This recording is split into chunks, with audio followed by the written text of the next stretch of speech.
Gee, Steve, what are we going to do tonight? Same thing we do every podcast. Tell him how he sees it.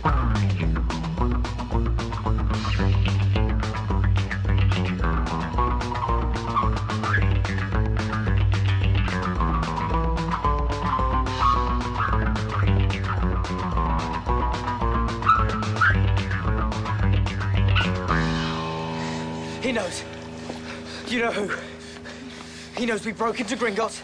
He knows what we took, and he knows we're hunting Horcruxes. How is it you know? I saw him. You let him in. Harry, you can't do that. Hermione, I can't always help it. Well, maybe I can, I don't know. Never mind what happened. Well, he's angry and scared too. He knows if we find and destroy all the Horcruxes, we'll be able to kill him. I reckon he'll stop at nothing to make sure we don't find the rest. There's more. One of them's at Hogwarts. What? You saw it? I saw the castle and Rowena Ravenclaw. It must have something to do with her. We have to go there now. What? We can't do that. We've got to plan. We've got to figure it out. Hermione, when have any of our plans ever actually worked? We plan, we get there, all hell breaks loose. He's right. One problem. Snape's headmaster now. We can't just walk through the front door. Well, we'll go to Hogsmeade, to Honeydew's, take the secret passage in the cellar. There's something wrong with him. It's like, you know, in the past, I've always been able to follow his thoughts, and now everything just feels disconnected. Maybe it's the Horcruxes.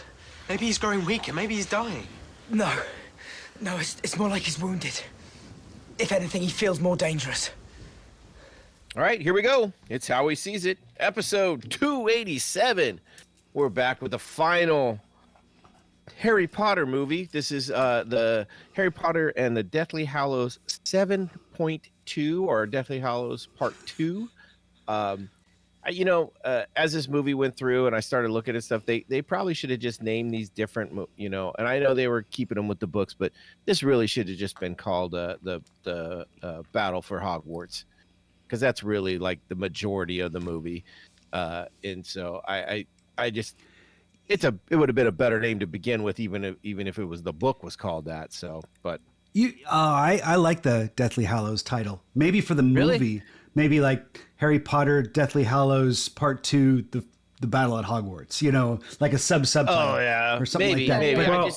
Well, like Avengers, they did Endgame, they did Avengers.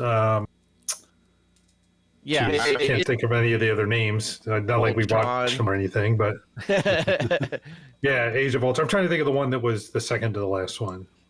Infinity War. Infinity War, yeah. So, anyway. I just looked at this and I was like, the Deathly Hallows was such a small part of it in the overall gist of it. In the books, you get a lot more of the Deathly Hallows. In the movies, they don't explain it as well. So that's what it is. But it doesn't matter. It is what it is. It's been out for 14 years. It's beloved by many people. So I don't think a name change is going to be in the works for just me. So I'm going to live with it, but that's okay. This is the final movie from the 7 book series. They did 8 movies. They broke the second one up into 2, and we covered that a couple weeks ago. Go back and listen to that if you haven't already. Then we're now going to discuss the second part. I don't know about you guys, but I know, Steve, you were listening to the books too. I had actually stopped the book last time and did like you had talked about, watch the movie and then continued the book, so that I didn't get all of it the first time before we did the last part 1. So I just again got the last part of the book, and it was I did this one. I watched part 1, the movie, and then I read the book completely, and then I watched part 1 and 2 back to back. So okay. Yeah. Interesting. Okay. Just the way it worked out. Just the way it worked out. That's all. It's hard to kind of stop a book in the middle. It was one of the hardest things to do. Like it's a completion thing. It's like, I want to get through it. And it is what it is. And it's all good. I actually find it very easy to stop a book in the middle. I've done it a million times in my life. There's so many books I've started and haven't finished. Well, not finishing is different than stopping in the middle, knowing you're going to come back. Oh, okay. Yeah. Well, that's what I mean. It used to just blow me away. My grandma used to read 3 books at a time. Yeah. would Wow. literally have 3 different books, and like at any time during the day she would pick up a different one and read, and would be reading the 3 different books simultaneously, essentially. And I was just like, I just don't know how you do it. Although my wife doesn't understand how I can watch TV and listen to the stereo at the same time either. So I don't know. While you're surfing YouTube, yeah. Like I just having the TV in the background for me is like comfort food. But it is what it is. Speaking of comfort foods, we have a comfort food on this, or should I say a comfort cocktail. We created a cocktail or a drink to whatever it is we're doing, and that's no different this time. We're doing drinks for Harry Potter and the Deathly Hallows. We've had some great, I mean, we're on our 8th one of these, so each one of us has come up with 7 fabulous drinks so far. So we're going to finish this off with another set of incredible cocktails, and I'm going to throw this out to Nina first. Okay, so with the first movie we started, I made Fast and Easy Butterbeer, which was cream soda and butterscotch schnapps. Excuse me. Yep. But when we went down to Harry Potter World in Orlando, it was Christmas time, and they had hot butterbeer, which is the far superior drink in my opinion. So it was very nice, and it's been chilly here the last week. It's we're having an unseasonably cold, wet May, so I thought, let's do a hot butterbeer. And I found a recipe online. It is not as good as the one in the park, but it's not bad.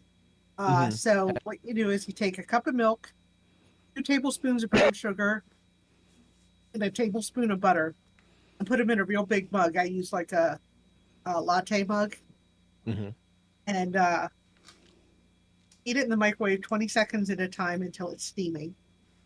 And then you mix in a cup of cream soda and 2 tablespoons of butterscotch schnapps, and stir well. And then you top that with whipped cream and sprinkles.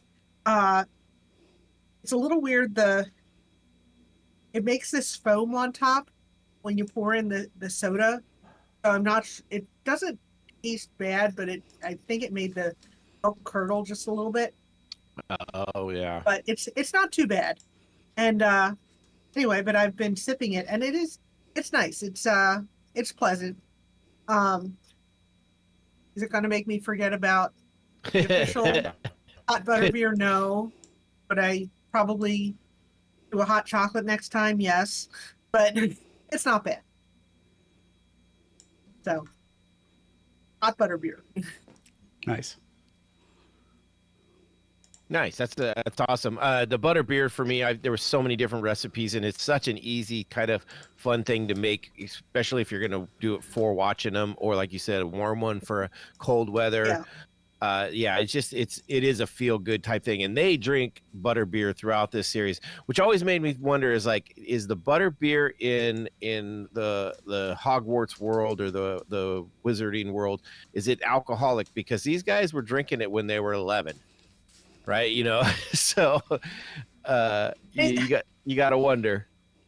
Yeah, is it more in the book than in?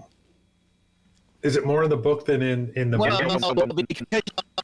Because you hear the words butterbeer in the books, it might seem like it's more. Where sometimes they just have them with like I think in the wedding scene, he just grabs 3 of them off a tray, but they don't. You don't. If you don't know what they're doing, you don't know. But in the book, it says, so and so grabs 3 butterbeers. It's a kind of constant. I think the reason it kind of looms large in the fans' imaginations is because when Harry has one for the first time, he describes it as like the most delicious thing he's ever tasted. So I think a lot of people are like, "Wow, this must be incredible." Yeah. Well, I mean, before that, all he had really had was probably water at the Dursleys' house, and then I think he had a little bit of pumpkin juice before that. And we know a butterbeer's got to be better than pumpkin juice, because that just sounds horrible. Yeah, pumpkin juice does sound pretty bad. Speaking of something that tastes bad, Bo, what do you got for a cocktail? I actually do Ouch. not have a bad cocktail this time. Kelly actually said she wouldn't order it, but she would drink it. Nah, Is I'm giving you how she shit. put it. I know. So I went with a drink. There's actually two drinks with very close names. There's a Corpse Reviver #1 and a Corpse Reviver #2, and I went with the #2. That's the more popular version that you're going to find like in The second bars movie, too. and it's the second movie, but it's one you're going to find more in bars and things like that, just because it's a more palatable cocktail. The Corpse Reviver one has like cognac and just like 3 ingredients, and it's just not as appealing as the Corpse Reviver 2 that is made up of, you take absinthe, you rinse the glass like you do with absinthe, 3/4 of an ounce of London dry gin. I went with actually some Irish gin I picked up since we got back from Ireland. 3/4 of an ounce of Lillet Blanc, 3/4 of an ounce of an orange liqueur, and I went with not with the kind of typical Cointreau. I went with Royal Orange liqueur, which is a little higher proof. Is actually a much higher proof than what did I just say? I'm drawing a blank. Did I have a stroke? Yes. Cointreau. Yeah. Sorry. It's got more orange flavor than Cointreau, more alcohol than Cointreau. And then 3/4 of an ounce of lemon juice. You just shake it and pour it over, shake it, strain it, drink it. Yeah, that's the drink. And it's a really good one. I really do like this cocktail a lot. So there we go. And for the beer, I was kind of hectically at the store today, and I was going to pick up a beer, but I actually totally forgot, because the guy that was there was the manager of the beer place, and he's like, "Oh, were you looking for allocations? Were you looking for limited releases of liquors and stuff like that?" And it was like shiny object, like distracted me away from everything. So I forgot to get a beer. So I went with a beer called Beer for Drinking at Dusk, and I picked it because it has a picture of our dog on the label. If you zoom in on the picture, you'll see looks like a picture of our dog Wilbur on the label. But if I had my druthers, I would have made a beer. Sorry, I would have bought the beer. It's called Little Bow Pills, and the reason I would have picked that is because if memory serves, they have a robot on the label, and the connection there is the troll in the beginning. That's the guy that wants the sword. Oh, the goblin. The goblin, not troll. Yeah, the goblin that helps them, get into the bank and do all that kind of stuff and everything. Anyway, I looked at him like, where do I know the voice from? Where do I know him from? And I'm watching it, and he actually plays in the movie The Hitchhiker's Guide to the Galaxy. He plays robot Marvin in that. So because he played the robot, I would have gotten the beer with the robot on it and picked him. So yeah, that's actually Warwick Davis, who he's been in a too, ton. right? He's Flitwick. So yeah. Originally, Grip Hook was in the earlier movies was played by the guy that was in Austin Powers, but he passed away before this movie was made. So Warwick Davis stepped up and took his spot as a Grip Hook. Okay. A lot of that going on when you have that many movies. Yeah. Dumbledore died, right? This guy died. I don't know. Did anybody else die? Probably. Minor characters. So anyway. Yeah. But yeah. I can't think of any offhand that major changes, but yeah. So those are my drinks. Awesome. Nice. And yes, I was just joking about you making bad drinks. I know. I make the drinks right. It's just people don't like them. There you go. I like that. I'll go with that. Yeah. So I'm going to save Steve for last because he always comes with the thunder. And I'm gonna go with mine. Now, mine it's a relatively simple drink this time, but it has a strong meaning to me and kind of a strong meaning to this movie for me.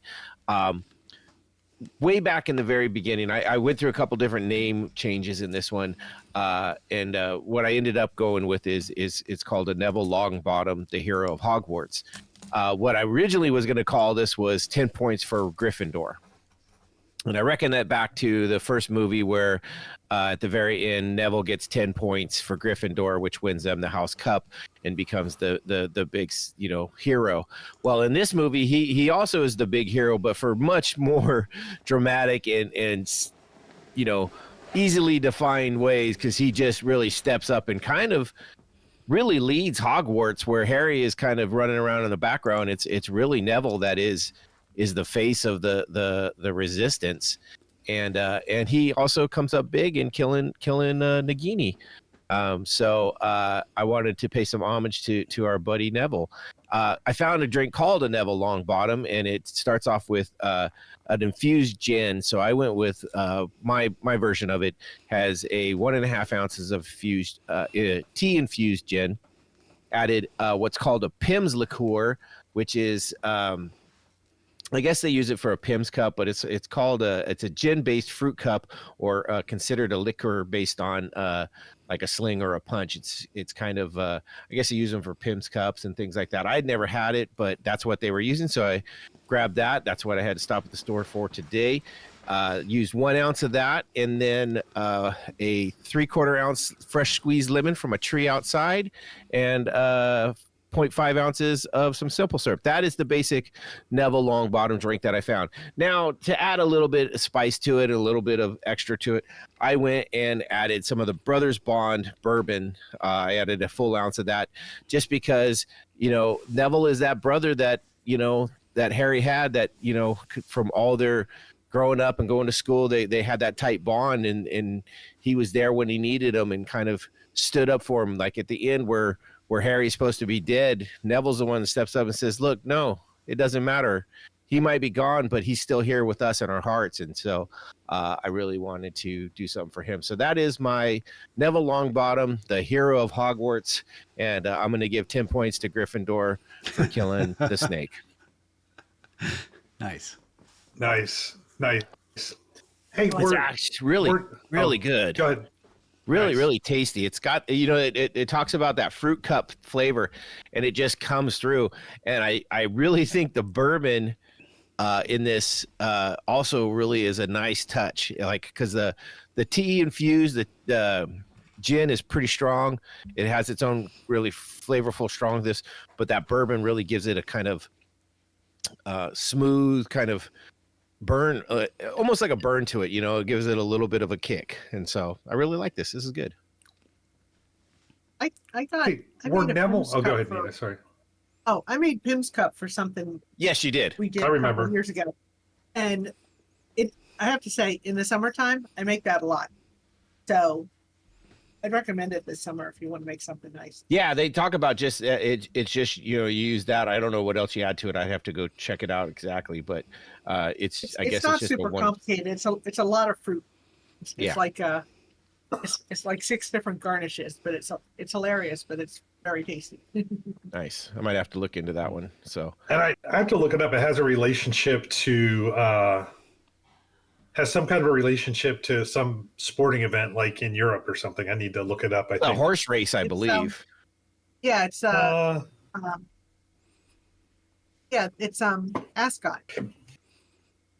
The horse race, Ascot? Ascot. Oh, okay. All right. Well. Yeah. There you go. What was your question about hey- Longbottom? Yeah. Yeah. Were he and Harry ever roommates? The whole I seem time. to- There's they were always roommates. 5 boys to a room. So they were always roommates the Yep. whole time. Okay. It was I just couldn't- Neville, Seamus, and Okay. not Lee Jordan, but the other one that ends up doing the announcements in the Quidditch. And did Games. the movies ever address the prophecy and how Neville Longbottom? I think we talked about it briefly in the podcast, but how That Neville, he could have been the how other. he could have been the you know, I what think Harry, they do. Yes, you know what? He does mention it. Oh, fuck, you know what? I don't know.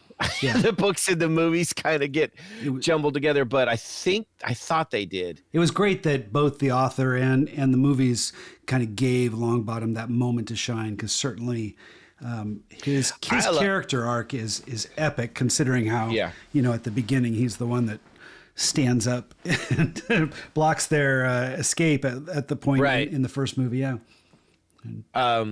Also, and I liked there's something about the books that really made me laugh, and is we hear a lot about Neville's grandma throughout the entire series, and she actually shows up in the books, and is like, look how good he is, and he's kicking ass, and you know, and she's just all about Neville, where you're just the whole time you're like, oh my god, this old grandma's gonna just kick his ass and has nothing good to say about him, like, just, you know, he can do no right according to everything that they give us, but in reality he's great, and she loves him, and especially when he's out there kicking ass. So I had to give something to Neville. He needed it. Yeah, that was he had like a really great you know, a great finale, I would say. Oh, and yeah. It's funny because I was listening to the Goblet of Fire podcast that we did today. Just because I don't listen to them right away, because, you know, I just did them. But I get that. But it's funny because I think Bo asked, you know, why is Neville in Gryffindor? He seems like he'd be more of a Hufflepuff. And I think this is a case where, you know, trust the Sorting Hat. He knew what he would be, you know, long term, when push came to shove, you know. Oh, nice. I like that. Yeah. Yeah. Dean Thomas was the fifth roommate of Harry, Ron, Neville, Seamus, and Dean were the 4 or 5 boys that shared their dorm room for all 7 or 6 years, because Harry and Ron never showed back up on year 7. So a little bit more elbow room for Seamus and Dean in that last. Well, if you get in the books really talk about it, but the movie really doesn't show much. They weren't even in their rooms much, because they ended up living in the room of requirement not too long after. Right, on the hammocks. They had the hammocks all strewn about. Yep. Because the school turned into some kind of just kind of I don't even know how to describe it without saying some triggering words to people out there. But yeah, it's just you know, it wasn't the greatest thing, but I love that the fact that they have Neville being the guy that just takes it over and is the man. So awesome. Bo, are you watching the movie? I am. We heard a little bit in the background. Oh, how is that? I don't know. Something came through. It's all right. Maybe, yeah. Might have been from something else. It might have been It usually doesn't. Well, maybe usually doesn't hear it, but anyhow. Yeah. No. Well, what we're gonna hear now is Steve's drink. All right. Before I get into my drink, I got to talk about the photo I took, because I was pretty proud of it. I got the J.J. Abrams lens flare. Just I put some candles in the background, and for some reason the angle I took, suddenly I caught this flare on the camera, and I'm like, ooh, and so I leaned into it. I kind of repositioned the bottles a little bit so the flare kind of shone through. So check out the picture. If you're listening to the podcast, make sure you go to hwsi.podbean.com. That's where we post the cocktails with their pictures. So that's a place to see the cocktail in its photographic glory. Anyway, that's a fabulous photo, Steve. You could almost be a professional. I like that one. Okay, so I decided I was going to lean into kind of the emotional weight of this final movie, and so I started with what I wanted to name it, and I chose a spell for the name, and I chose a pretty generic spell called Finite Incantatem, which actually I think in the first movie Hermione uses to stop the bludger from pummeling, it's the Chamber of Secrets, from pummeling Harry. And it's said throughout some of the books, but I really liked the idea of, you know, this is the final movie, and Finite Incantatem means kind of the end of magic. And there's something kind of bittersweet about how this movie has such a grandiose finale, and at the same time leaves you with a sadness because of who you've lost, and the fact that this is the end of these movies, which have been so impactful to so many people, and the books too. I don't want to negate. Well, the books were first, so. But so I was leaning into the emotional weight of this. I started with an Armagnac, which is a French brandy. It's a specific type of brandy in a certain region and has some depth. I kind of went a little overboard on my Armagnac. This is a 25-year Armagnac that I picked up at Total Wine and More. I liked the idea. Oh, nice. It's a Delord 25 Bass Armagnac. Anyway, but 25 years I thought was kind of nice too, because if we go back 25 years from today, that's when they were making Sorcerer's Stone or Philosopher's Stone, depending on where you are. That was the year 2000, and that's when it was when it was in production. It came out in 2021 or 2001. So holding this bottle and knowing that it was, the grapes were grown and picked then and then distilled and put in the barrels at the time of that movie being shot. I don't know, it feels kind of, there's kind of the weight of legacy there. And I thought that fit in with this. So I started with 1 ounce of the Armagnac. Then I went with 1 ounce of Amontillado sherry. The Amontillado, I brought that out when we did one of our horror series from a couple years ago, and the Cask of Amontillado is a tale from Edgar Allan Poe that I'm in love with, and to me this Amontillado sherry kind of represents. Here's where I kind of lean into it. Snape's secret buried longing for Lily, how he kind of stacks these bricks up. Again, I'm leaning into the emotion here, and to me there was so much weight. And I equate that Amontillado, Cask of Amontillado story and Snape. So I thought it fit. So 1 ounce of the Amontillado sherry, then a ½ ounce of falernum. There's something about falernum. It brings a certain warmth, spice to it that I thought fit really well, and I thought it would pair well with the Armagnac and the sherry. Then I added some sweetener, and this is where I geeked out a little bit. I made my own sweetener that I drew from some of the characters. I wanted to make it a fruit-forward sweetener. I called it a Foxfire reduction. A reduction because you're kind of reducing some ingredients into more of a syrup. And so I did. It was a simple syrup that I started with. I had some sugar and water, but then I added 3 different fruits, one to represent each of our heroes, Harry, Ron, and Hermione. Harry, I used an apple for courage. Ron was an orange. There's something about the loyalty and the humor that I see in an orange. And for Hermione, I used a pear, the wisdom, the grace that seemed to kind of lean into that. I took those, I scorched them. The first thing I did is I put them on the flame, and I seared them, scorched them. I thought that was important. They've gone through so much, and it really, it added a little char to it. And then I added the simple syrup, and I reduced it for about 15 minutes, and I turned this into a syrup. Oh my God, this stuff is epic. I threw some cloves in it and a little bit of rosemary, which was something that added a little bit more character to it. But I called it, again, my Foxfire reduction. So I added about a ½ ounce of that, and then 2 ounces of Angostura bitters, and then a bar spoon of scotch, a smoky scotch, again, to kind of lead into that idea of the flame, kind of the scorched idea of what they've been through and all they've had to walk through fire to get there.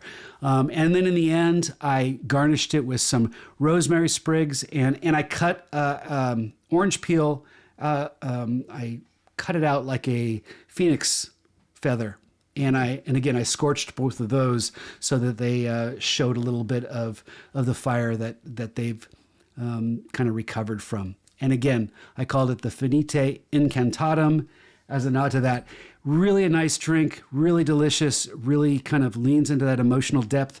I'm already on my second. I ran out of falernum, so I had to make a second one with some orgeat because I was out of falernum, and I figured that was the closest I could come up with. So anyway, cheers. Nice. Cheers. Like I said, you always put so much thought and craziness in, like your rabbit holes that you go down is amazing. This was one that just the emotional weight of this series, I just kept reflecting on that, and I didn't want to.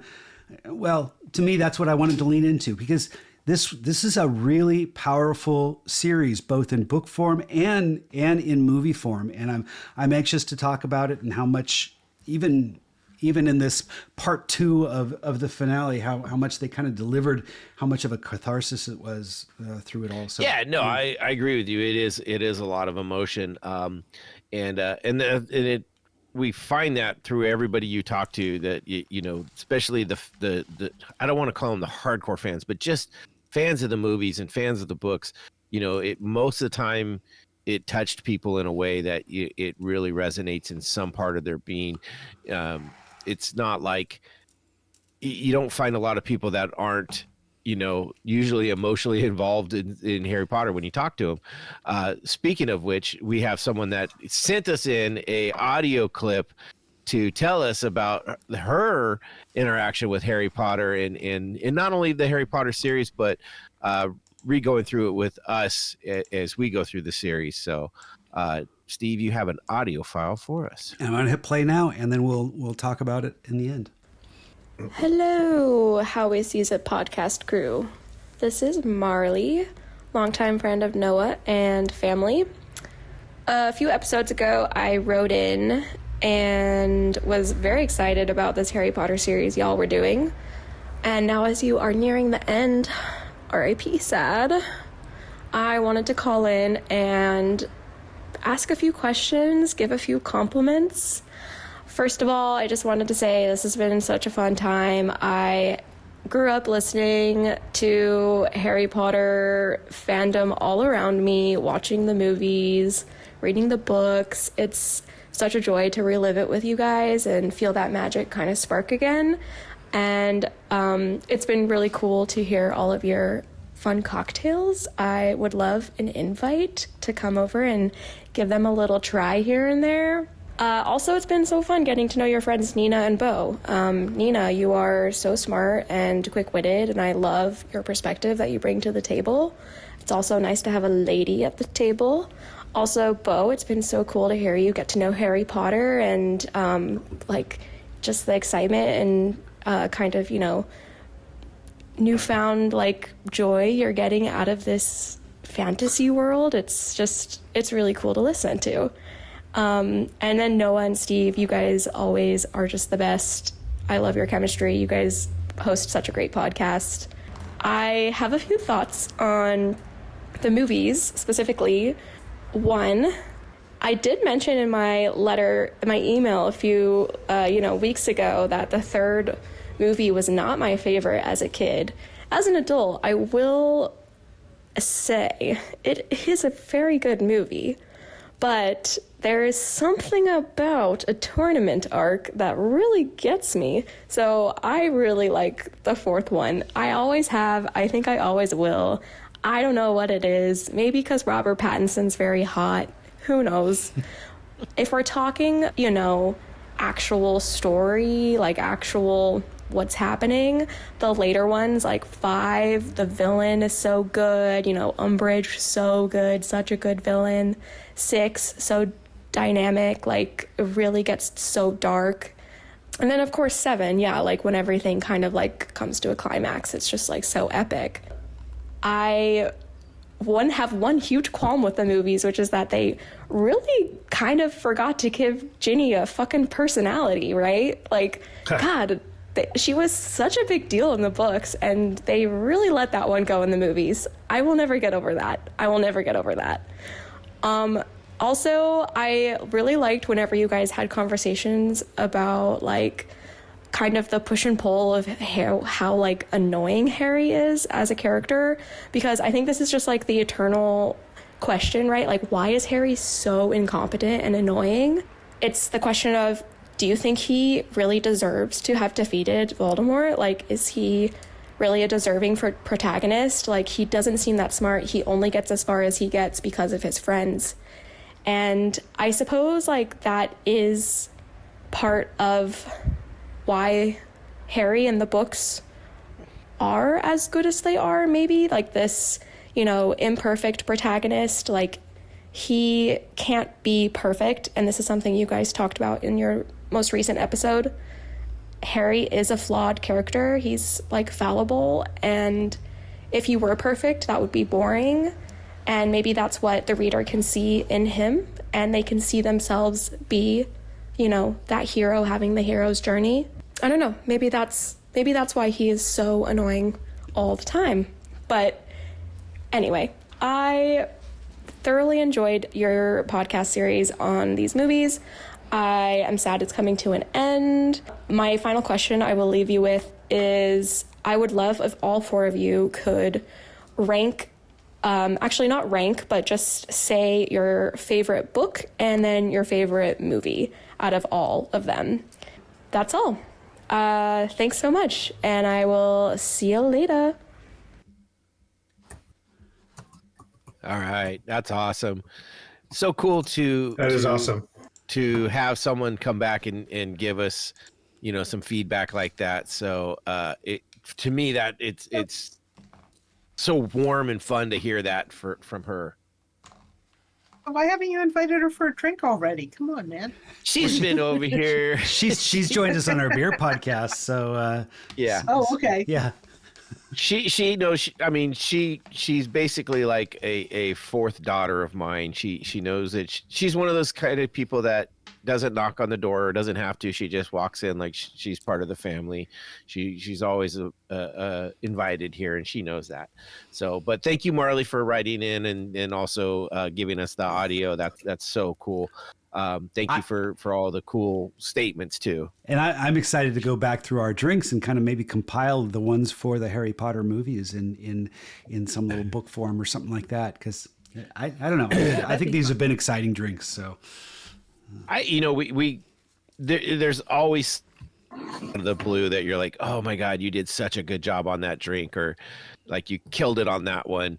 And it's usually you, Steve. It's usually you just with that pinky out, deep dive into your ingredients and what you do. And so I really appreciate that. And yes, this would be an awesome How We Seeez It cocktail book would be a cool thing to do. Would be interesting. Yeah, that's a good call. And one of these days when I don't have tons and tons of work to do, maybe I'll get on that. we're going to have to listen to all the podcasts all over again, though, to collect the recipes, because I don't know. Well, I had a list going. I know. I think I'm about 150 episodes behind on it, though. I've been keeping track of mine, but yeah. You could just go on Facebook or Instagram or something and just go back, right? Yeah, 'Cause they're all posted, right? Yeah. Yeah, and now we're posting them on Podbean with pictures and the recipes, which I think is the best way of kind of. What I need is a How We representing. Seeez It intern to come on and Hey, Marley. do all this work. We'll make you some cocktails if you want to intern for us. We'll pay them in cocktails. So You got that valuable amateur podcast experience. yeah, exactly. Right. Exactly. All right, back to this movie, part two. This is this has the book itself was a good part to break it up. We come back, after the death of Dobby, and we're thrown right back into the emotional feels of it. But the cool part about this one, which I think makes this one a little bit more rewatchable than say part one, is it's just more of an action adventure that kind of has this. Once it starts, it doesn't really stop. Like, especially when we get to Hogwarts and the fighting starts, it just goes and goes and goes. This one is kind of more set up to be a visual watching movie, where the first one was more of the first part, Deathly Hallows, was more of a thinking. There's a lot more going on there that you got to think about, which I think made for an exciting end to this series and movies and stuff like that. Interesting. So with that, what you said there, I'm breaking up part 1 as the leaning forward into Star Trek, whereas part 2 leans forward into Star Wars as far as how the movies present themselves. I agree. That's Okay. a great way to put it. Yes. This as well. Again, little Gandalf the white instead of Gandalf the gray. I mean, you know. Yeah. Well, I mean, the white room without the white room, it's like the white. I was going to say we train actually station, right? Yeah. Yeah. What was that was supposed to be King's Crossing? You know, the mental. Someone was talking about that as being like that's Harry's idea of his jumping off point to the afterlife, like, you know, where King's Crossing was his jumping off point from his Muggle world into the magical world, you know, and someone brought that up, and then it's stark white because of, you know, the idea that it's all new and it's kind of a clean slate and stuff like that. I thought it was really done well. That part of it I thought was done it reminded well, me of the Matrix when Neo got stuck in that you know, where he was whether or not to take I don't know, it was in the train station, you know, and he had that kind of odd conversation. Yeah. With Hey, sorry, just to go back a little, Nina, you want to go ahead? Did you want to expand on that? Because I have something to change the subject a little bit.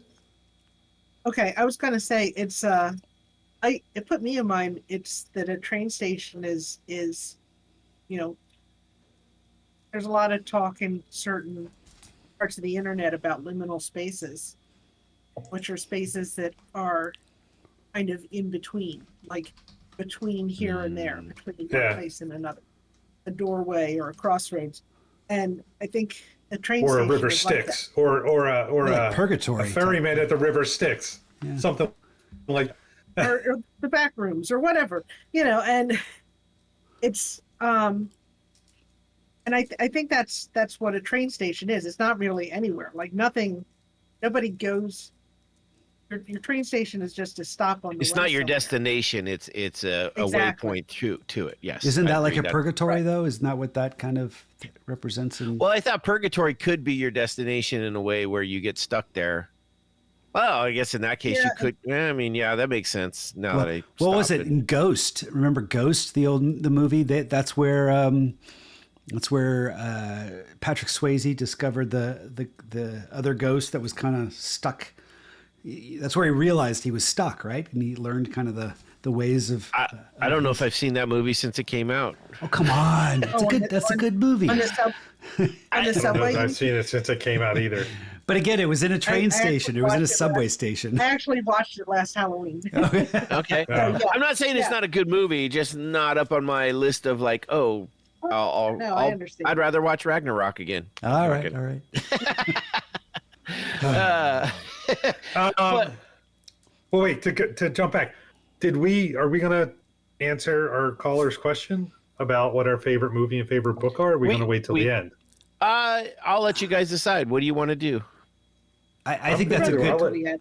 I think we wait till the end, but because that's something definitely something we want to do. But I know we just can't forget to do it. I don't want to get sidetracked. Normally, I don't take notes, but this time I have. Good. So nice, Noah. Good job.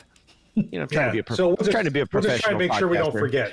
So yes, no. What like I said, this one it's a lot more action based, which I think leads to this being a more rewatchable.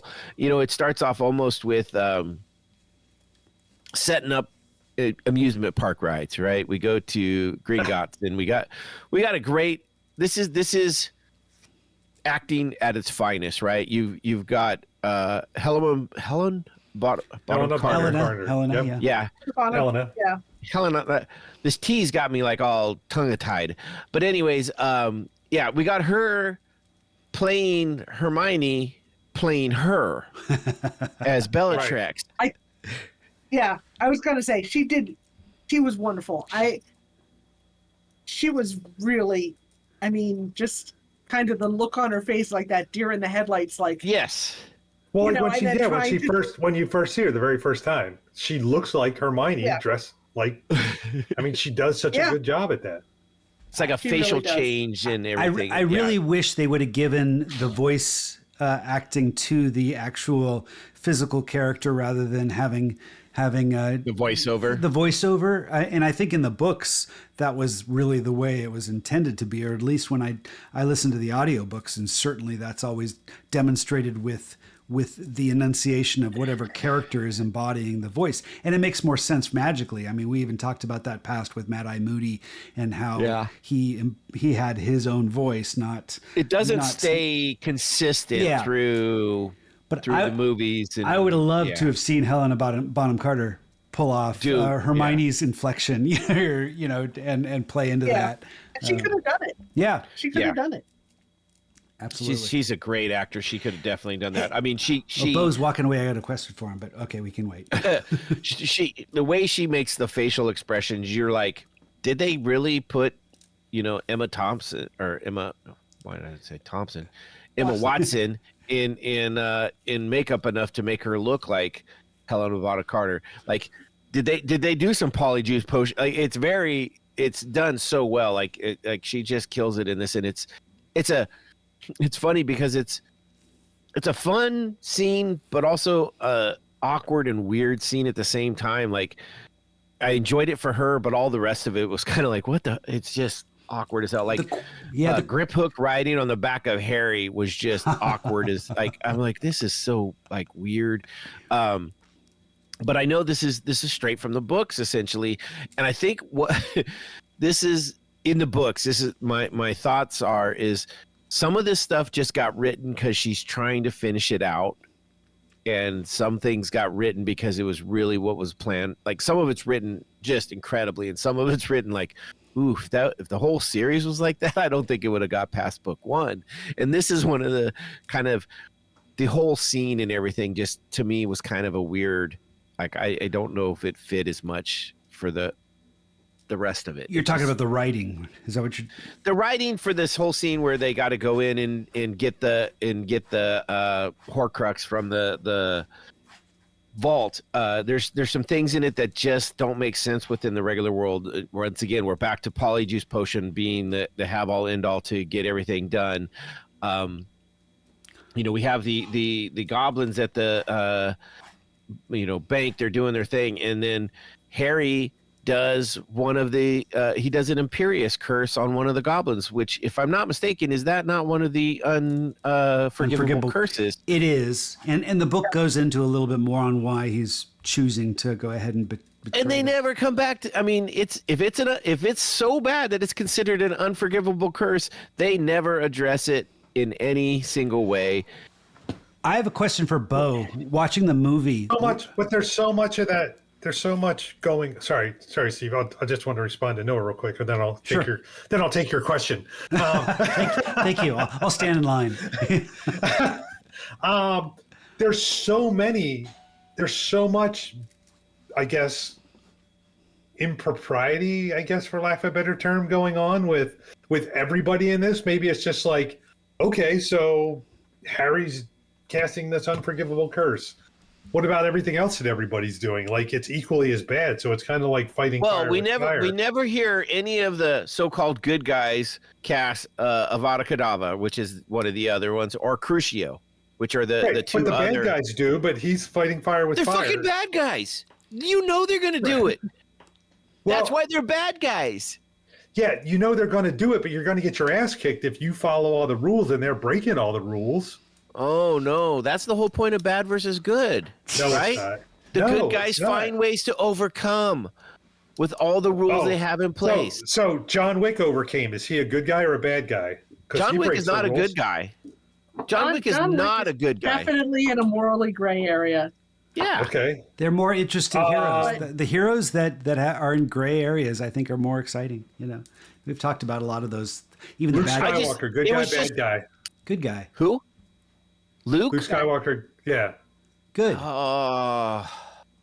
That's not gray. I mean, maybe he does some bad stuff. Sure, but you're talking about pure. No, he's a good guy. What does he do that's bad? We we want flawed characters. We don't want pure characters that are just like saccharine sweet pure.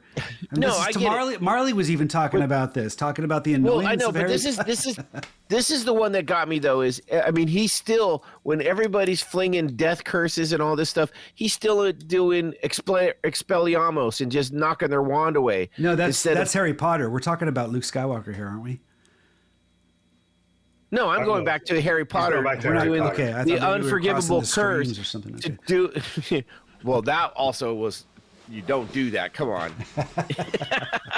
Cats and dogs sleeping together. living together. I'm with you. It's. I think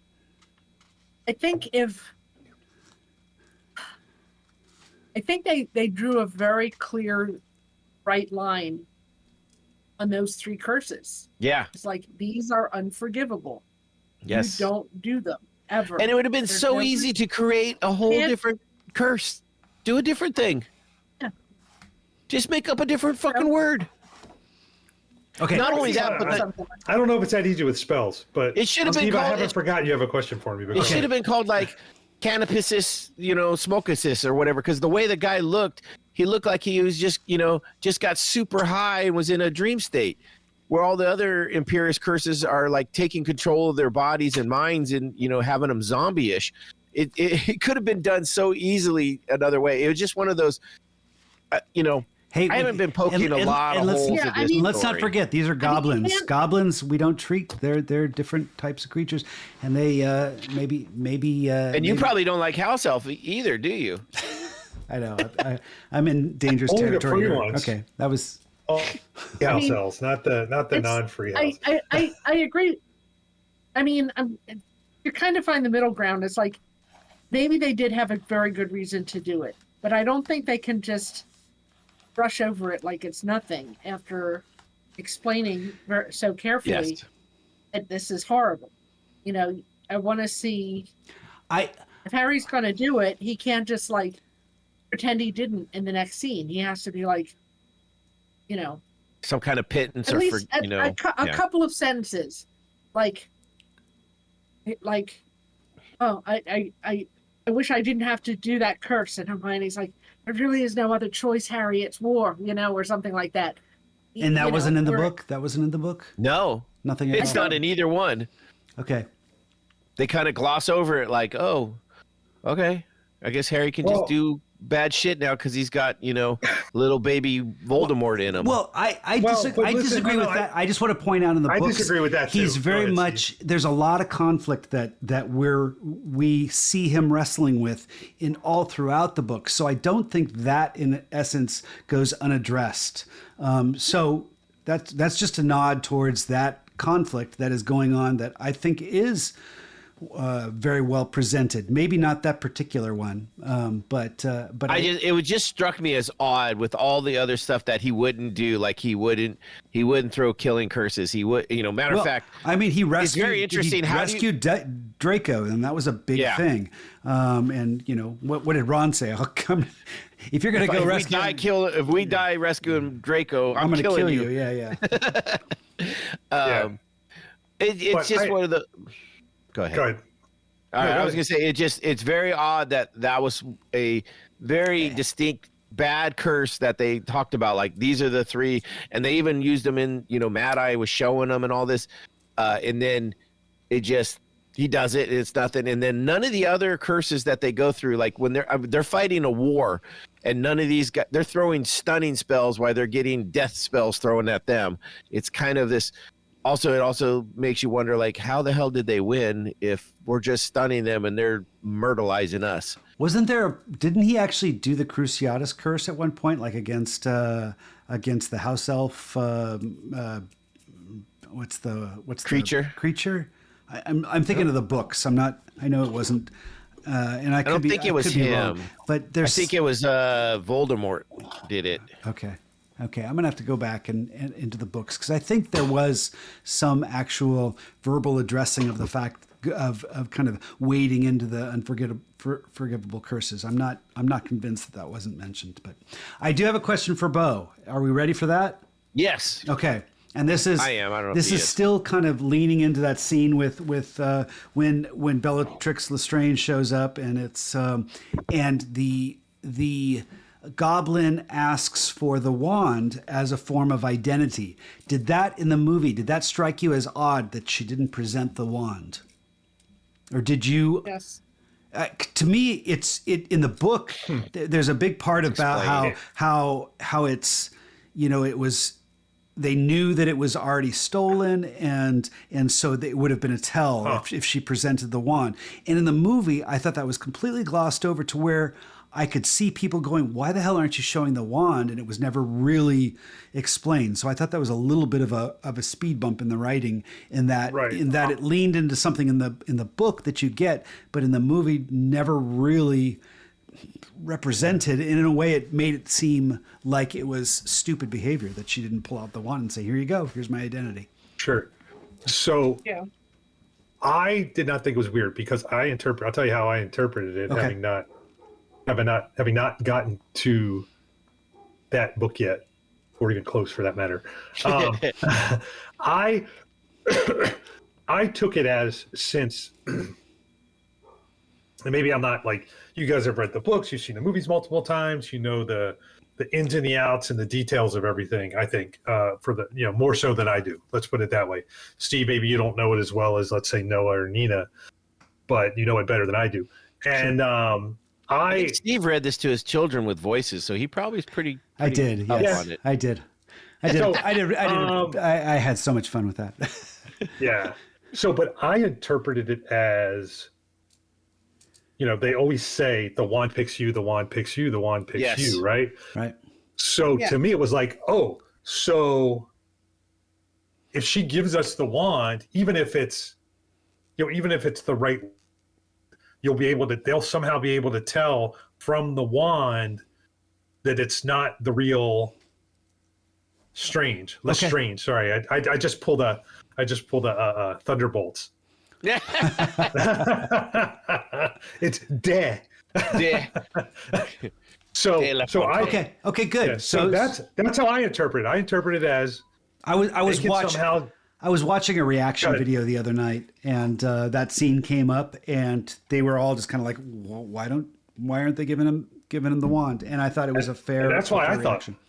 So Yeah, and that's why I thought they didn't. Because I mean, to summarize it, Okay. wand picks a person. You can tell if you have some kind of power that you can take a wand and you can somehow pair it with a person. And you'll know if it's not their wand and they're not the person. I don't know if that's how it works exactly. I think what in the books they explain it as is the wands are identified by their owners.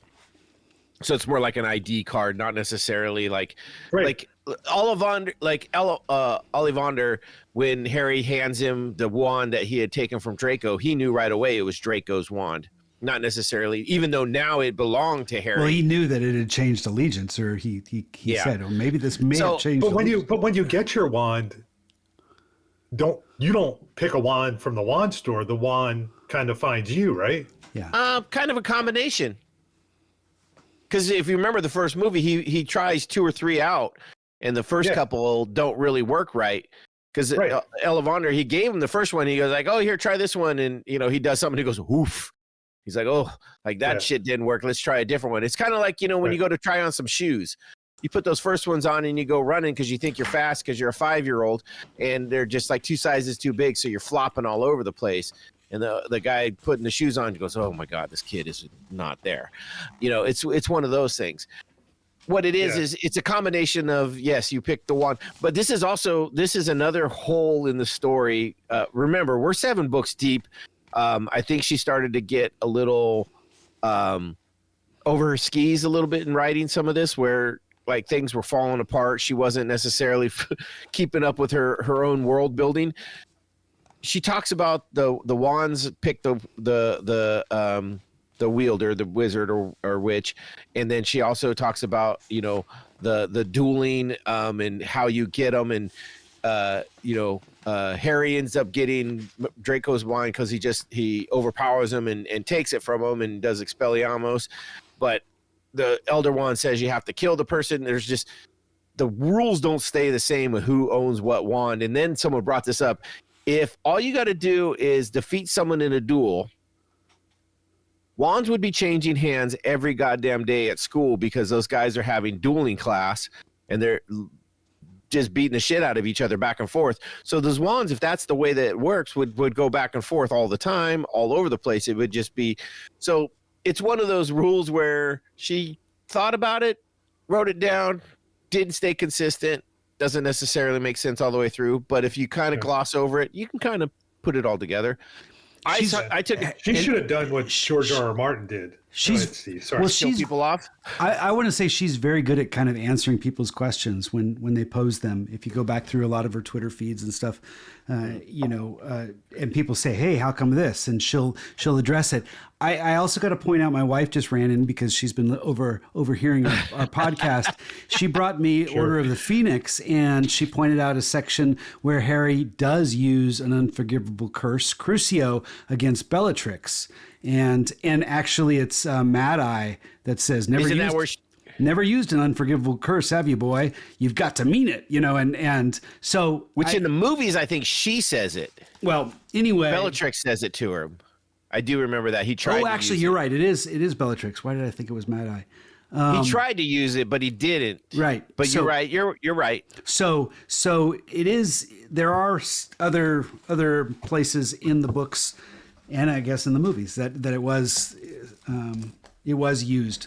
So Harry isn't that shining armor boy that we thought he was. It's really Neville. Oh, Neville is the hero. Right, there you go. Whoever thought Harry was a shining? He does fulfill a lot of the things in the prophecy. He does. And they go into that deeply as far as whether his birth is about the same time as Harry's, and so if you read the prophecy, it's either Neville or Harry, and Voldemort picked the one, and that's what they said. Yeah, yes. that was the reason. But in the movies, it's almost the big climax with Nagini being killed. It suggests that maybe Voldemort picked the wrong one. Or maybe it was both of them, or maybe it was both. Hey, anyway. I think they needed to combo up. Self-fulfilling prophecy. Yeah. And to answer your question, Bo, I think they try and point him out and as Marley pointed out, he is a whiny ass bitch, and so he's not the perfect golden boy, right? He's not the Luke Skywalker, but they kind of he's kind of like a polished. Skywalker wasn't the Luke Skywalker either. I mean, he's kind of a polished turd, like they try and play him off as super perfect, but he's not, and maybe that's intentional to mean, like Steve said, you can't have a perfect hero. Have you seen the casting of the new cast? The new kids? I love it. I love the kids. They showed one picture. I would have thought, Noah, you would have wanted to punch Harry Potter. Just kind of that, he's got the big cheeks and the smile. It's just a picture, and I know. Do you think I always want to punch kids? Well, you say most days when I teach karate, I want to. I guess I hear this from you. It's like, that's a punchable face, and I saw the smile. Well, yeah. I saw the smile at who they casted Harry, and I thought, oh, Noah's going to think that's a punchable face. I think they look. It's completely. I was thinking more of a Sparta kick. Right down the middle. I'm really thrilled. I think I'm excited about the cast, and I'm really excited about this new series. And I'm not making any sort of judgments based on one single picture. but that's just what came to my mind when I saw the picture. No, I did see that, and the one thing I thought was amazing about it is these are unknown actors. Like, this is literally their first IMDb credits. I know. I looked up Wikipedia, and for the one who played Hermione, the only thing was she did a stage production of what's Matilda, where she played Matilda. I thought you were going to say like Oklahoma, which like every kid in 6th grade does. No. I mean, she did it. She did it in London. I mean, she was the. That's great. It wasn't like a school performance. Maybe Matilda is London's Oklahoma. Yeah. I also read that they said that this Harry Potter series is going to be a season per book, but with major plot changes. And I'm like, what? So that's new. Just throwing that out. I read that and I thought, oh my God, that's quite bold. Yeah, because that was the whole reason people were really excited was like, oh, they're going to stick to the books. They're going to be true to the books, and now they're not. It said major plot changes. So maybe they want to, maybe they're trying to say, hey, they already did a damn good job with these movies. Let's mix it up a little bit. Let's throw people for. I think one of the things people wanted was there was parts that were in the books that got left out of the movies that people wanted, and I think that's part of what it was. And we'll see. I'll watch them when they come out. If they're trash, I'll stop watching them and I'll shit on them like everybody else will. I think if they're good, I will watch them and defend them. I think they're going to be extremely successful just because it's an extremely successful series, and there's so much kind of hype, both positive and negative, going in that it's just going to bring more people to their televisions. You say it's going to be television. Good. Listen to me, television. It's not even a word these days. Yeah, I know, right? Series. Well, you still watch it on a television. Okay. No. Speaking of the series, you said something like it's going to be, successful, or I can't remember exactly what you said, but if they don't do a good job, I don't think people are going to give them any, room to flutz. If they drop the ball, people are going to be on them like shit on stink. They are not going to be. They're not going to give him any room. The idea is that like you've got a map to make this good. You've got the movies. If you can't at least come up with something close to as good as that is, people are gonna revolt on them. I think. I mean, we see that with the MCU, right? We're getting stuff that's subpar, and people are just tearing it apart. And I wouldn't even say all of it's subpar. Some of it is just not great. Yeah. Because they had such great stuff, and it's like you've dropped your bar. You fell under your own bar. And it's crazy. They're kind of playing both sides because there's the a lot of anti J.K. Rowling's people right now, a lot of purists, and a lot of So it's kind of like Elon Musk. He's got the Democrats that were siding with him for the longest time with all the environmental stuff, and now they all hate him. They think he's a Nazi because of what he's done with Doge and stuff like that.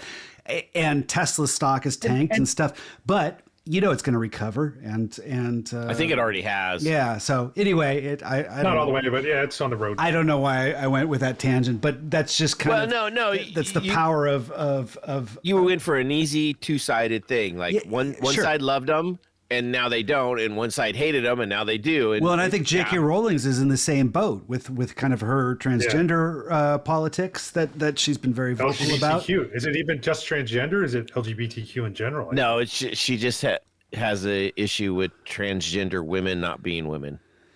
She's very pro women, and and she's not afraid to articulate that in a way that can be perceived as negative. And I don't want to get into the politics. Yeah, I was going to say I was about to say something. I'm like, I'm not even going to say it. No, but it's certainly created a negative, a big group of people that are anti J.K. Rowling's. There, even the one who's playing Snape, I think, signed on to a petition that was protesting her views. But at the same time, she's like, I'm not going to get rid of him from the cast because I don't believe other people's political choices warrant them being dismissed from their job. And she doesn't want to, so she doesn't even have that power. She said, but anyway. Let's move on. Yeah, back to the movie. Well, anyway, real quick, not on what you were talking about, but I wanted to go back and explain my George R.R. Martin comment, not about killing everybody. Why not? But about how he made the decision to be like, no, I'm not rushing the books. I'm not. Oh yeah. Writing the books faster. I'm writing them at the speed I want to write them at. And if you don't like it, then write your own story, which is what HBO did, and they kind of fucked it all up. But and they fucking ruined the last two seasons. But that's a whole. Well, the difference is these books are done and been out for years. Not when was the last book written by the time the even second or third movie was filmed? No, it was about book 5, I think, or the fourth or fifth. So she was probably this getting book a lot came of out when pressure. the second movie. I don't think she did. I'm sure she was. I'm sure the studios were like, look, you got to keep up and you got to keep going because we need to get all this shit in line so we can keep cashing fucking checks. Oh no, I think she had the she bent to that. I think she had the upper hand in this whole thing. Yeah. No, I think you're off She's on that. a- one, I Bo. think I don't think they would have waited. I think if there would have been a gap between the movies, I think the studios would have. Actually, I would've think lost you're their wrong shit. on that because she actually owned enough of the rights that they couldn't release the movies if she said no. She had full executive rights to say, nope, you can't do that, you can't do that, and you can't do that. So you're off She on was that. the one wonder that if there was said anything- only a British cast. She had a lot of stipulations for the whole. I'd be interested to see her the contract and how that works. Like I don't know enough. But I about see it, what you're but I saying, guess what I'm Bob. saying- I Yeah. agree. I agree. If she kind of stalled out on the final books and went and decided, oh, I'm not going to write him for another 10 years. Yeah, MGM would have said, fuck it, we're gonna, or Warner Brothers. Well, I can't remember. And maybe the fans would have too. We're gonna the make fans our were used to own. a certain, yeah. And the fans were used to a certain cadence of the books being released and the movies being released. And it doesn't take much to get out of your peripheral vision of these things or expectation. And the next thing you know, you're like, fuck, we're not, I don't know. I just think it could have not gone. I mean, let me just say this. When authors produce a series of books, in general, their work ethic is more in line with J.K. Rowling than George R.R. Martin. Yeah, that's fair. They go. That's I fair. mean, if their publisher says, okay, how many books do you think are going to be in this series? And they say, 6 or however many. And they say, Right. Can you get one out a year? I think most authors are going to be like, yeah, I can do one a year. If that's my full-time job, I can definitely write a book a year. And let's face it, I love the Harry Potter books, but they are not, super deep. You're right. You're right. Sure. They I aren't mean, the- she probably had the whole story in her mind, and it was just filling in details and all that stuff. Yeah. George R.R. Martin Didn't know what he's doing. Look, He doesn't know how he's George R.R. ending it. Martin. George R.R. Martin has taken how many years? 15 years to write More than that. Winds of Winter or whatever the next one is supposed to Oh, be. yeah. 15 years just for that book. That's for that book. Yeah. If my full-time job was writing and I couldn't write a book in 15 years, that book's never coming out. Yeah. We're never going to see another Game of Thrones book. And I think HBO knew it. I think George R.R. Martin, lovely as he is going to shuffle off this mortal coil long before we know what happens next Also, to so to Okay, the gang, so- to the gang of Westeros. So two things on that. One, when you start to write a 7-book series with a publisher and you don't know if it's going to be Harry Potter or you don't know if it's going to be the Song of Ice and Fire, whatever that series was called, or you don't know if it's going to be the Hunger Games, of course you're going to say, yes, I can do 7 books one a year.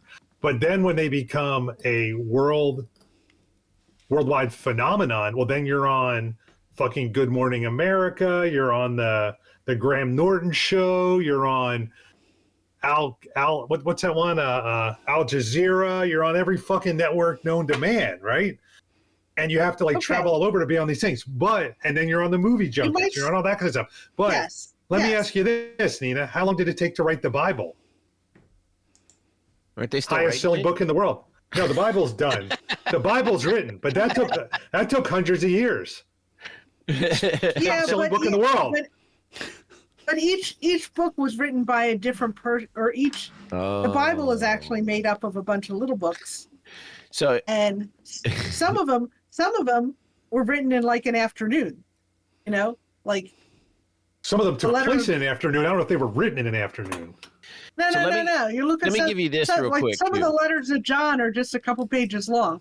So But the first anyway, Well, we don't know. John could have been an idiot. first 4 books Oh my of Harry Potter. Don't get me on the Bible, Bill. Let's- I work yeah, in a let's- church. I can give you Well, I Bible know. trivia all day long. First 4 books of Harry Potter were released a year apart, with Okay. Goblet of Fire coming out in 2000.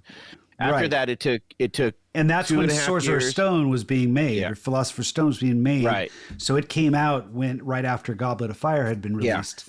Order of the Phoenix took a little bit longer, 2.5 years. Then 2 years after that, the next two came out. So Deathly Hallows came out in 2007 when the Harry Potter movie Order of the Phoenix came out. So she was 4 to 5 years before the movies were even in works. Okay. So it's not like they weren't. Yeah. So that's not even a question. But regardless of that, she's not the highest level of writer out there. Her story is incredible. She made tons of money off of it. She got tons of fans, and she meant a lot to people across the world with her story. Yes. Yeah. Doesn't mean she has to be a true thespian and the wordsmith of the world, and I think a lot of people have this way of when, like, I read it to my kids. Marley grew up on these movies and books and stuff. There's some emotional impact that a lot of people feel kind of connected to in a way that elevates it even more. And I think that's relevant. And she tapped into that energy in an effective way. So it's more than just her prose. It's knowing how to tap into that energy. And I think there's a lot to say about that, which is fair. I mean, Hunger Games is another book series that's very similar to that, where people latched on and really got into. What's Twilight? The people jump in. God, what's the other one that? It's not kids' books. Let me tell you too. There's another one that's going. Well, I never read that one. Okay, come on, Marley. Really? Is that all it took to enjoy Goblet of Fire? I mean, she was a young kid. I know. I think that's a wonderful comment, and it's very true. I think Robert Pattinson is maturing into a very interesting actor. So. Well, I thought Batman. I thought he was great. I thought he actually was so well cast in Goblet of Fire. He brought just the right level of kind of charm and emotional depth that made him a heartthrob and made his death that much more resonate that much more. So I give Marley a nod to her choice. But I don't know about Twilight. If that was something she was into, then that's her own thing. Maybe I mean, it was a very popular series of books. I remember that people talking about it. It wasn't one I read, but doesn't mean that Percy Jackson, right? Another. Yeah. What about The Maze? What was Maze Runner? Maze Runner. Maze Runner. Yeah. I mean, Ready Player One, Ready Player Two. Like, there's a lot of. I don't know about Ready Player Two, but Ready Player Percy One Jackson is fabulous. Rick Riordan, who wrote Percy Jackson, that's a good example because he's writing. His output is amazing. Yes, he's writing. It's like a book every 6 months. He has multiple series going. He's writing books about the Greek gods. He's writing Well, he has the whole Percy Jackson series. He has spin-offs from that series. Yep. He has books about the Egyptian gods. He has books about the Norse gods. Yep. He has, I mean, his output is really remarkable. And I thought I did not care for the Percy Jackson movies, but the series they did on Disney was not bad. And it was closer to books. So it was closer to the books. I hope they do more, but I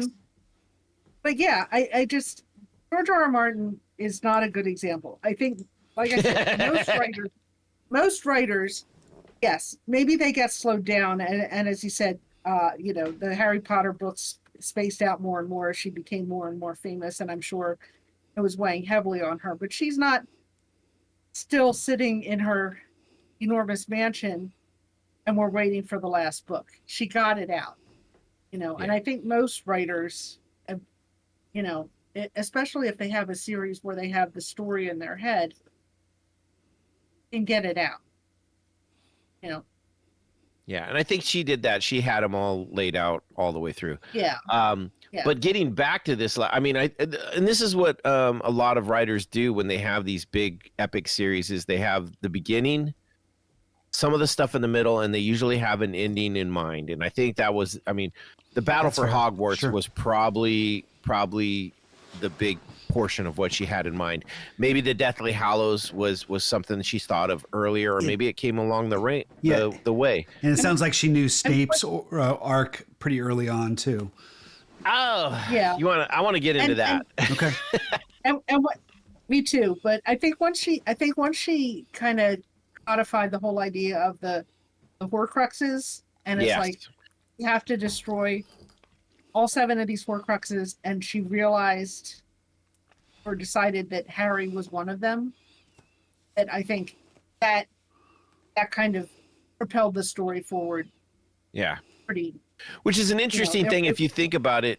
It really, there ended up 7 Horcruxes when he only intentionally tried to do 6, with him being the 7th portion of his soul. Right. He made 7 Horcruxes, which made his 8th sections of his soul, which then made it an unluckier number, and that's why everything downfalled and created the thing. So I thought it was a great... What's an unluckier number? 8. Well, 7 is supposed to be the lucky number. That's why he wanted 7 portions of his soul. 6 Horcruxes and himself. I grew up on 8 is enough, and that was a very lucky number for me. Well, in Asian culture, 8's the lucky number and 7's not. But Harry Potter's not Asian. They're from UK. No, I get it. If J.K. Rowling had been born and raised in China, yes, it would be 8. But I'm not saying 8 is even an unlucky number. I'm just saying that his goal was 7, and it didn't end up what it was. I thought it was an incredible twist to the fact that that's why he couldn't kill Harry, was because he essentially was part of. In the books too, they brought up another thing, that when he took the blood of Harry Potter, he put the protection that his mother had placed on him into Voldemort, which also then added more protection to him. And I was like, there's little things in this, that twists and craziness that she added that were like, oh man, that's some deep thought shit. Yeah. Didn't necessarily translate it in the movies, which is okay. And that's sometimes even in the book, it was hard to pull out, the whole, when Harry's wand kind of acts on its own recognizances at the beginning when they're trying to leave.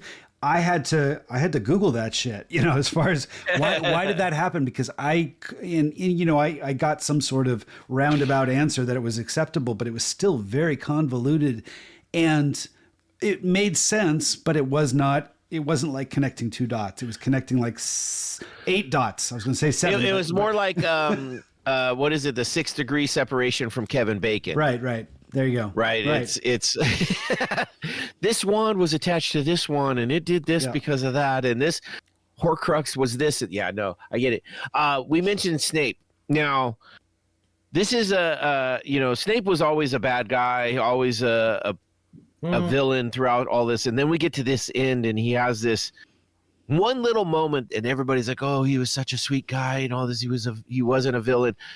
I still think he was a villain. I don't buy what most people are selling on Snape. I think he kind of was still a huge asshole and a huge bad guy. Like, he might not have killed Harry. Asshole, yes, but I think he was still protective of Harry. But I do agree with you on asshole.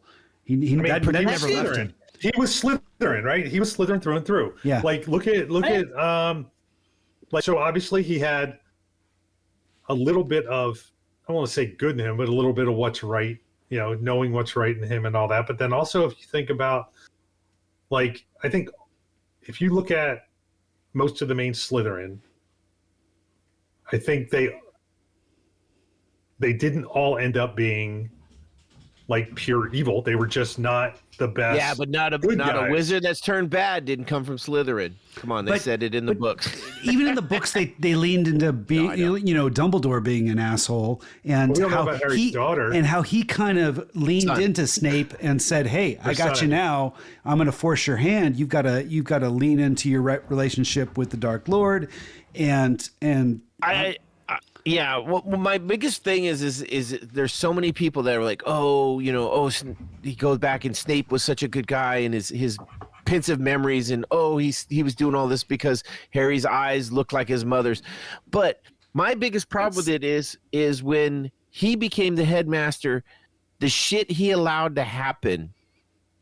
Right? I mean, I get it. Dumbledore's gone, so he feels like that's whole, but just lets me know that he really was a horrible person deep down, regardless. Well, what did he let happen? Torture of children. Torture of children.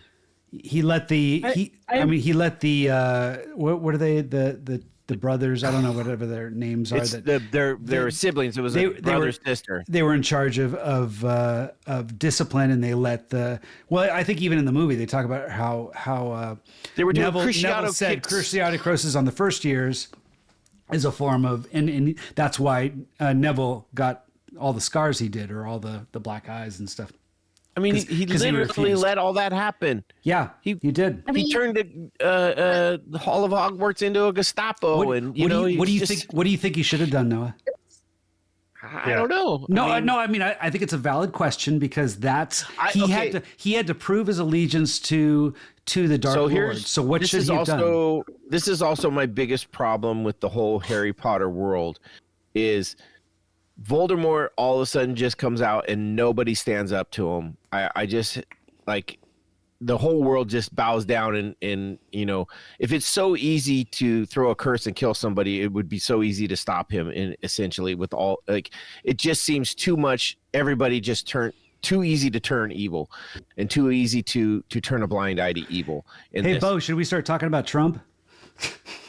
You think Voldemort and Trump are on even terms? No, I think it's fair to see how people can see corruption and not do anything about it. And so, and I think that's Well, let's not even talk about Trump. Let's talk about Hitler. Okay. No, well, it's. I don't know how to navigate this. I don't want to piss people. No, I don't want to piss you off. No, I get it. I just think you're bringing up something that begs kind of some sort of real world comparison as to why it is in human nature to kind of sometimes, I don't quite understand some of the ways of people, but I do represent it as a reality that people sometimes side with Hitler because, it sounds so ridiculous now because of what we know of Hitler. But at the time, that's not the case. So it's look, and I just heard some. Let Nina go. Okay. Yeah. I think Voldemort has followers because people agree with him. His whole idea, it's like, the wizards are pure, and we shouldn't marry and commingle with muggles. I think there's probably a lot of, especially like, wizard legacies, like the Malfoys feel that way for sure. The Malfoy, like the Malfoys and the Lestranges and all those people. That are like, yes, absolutely, we shouldn't mix with that type. I mean, and there's people. We're weakening the power of the wizards if we married the Muggles. Right, exactly. They're mudbloods. They're less than us. We shouldn't commingle. And I think, so you have this whole faction, and it's a powerful faction because they have the money and they have the power, who is backing Voldemort. And then you have, with Voldemort has with his Horcrux energy, he's pretty much made himself unkillable. Voldemort has, but people don't know about his Horcruxes. Even his followers don't know about his Horcruxes.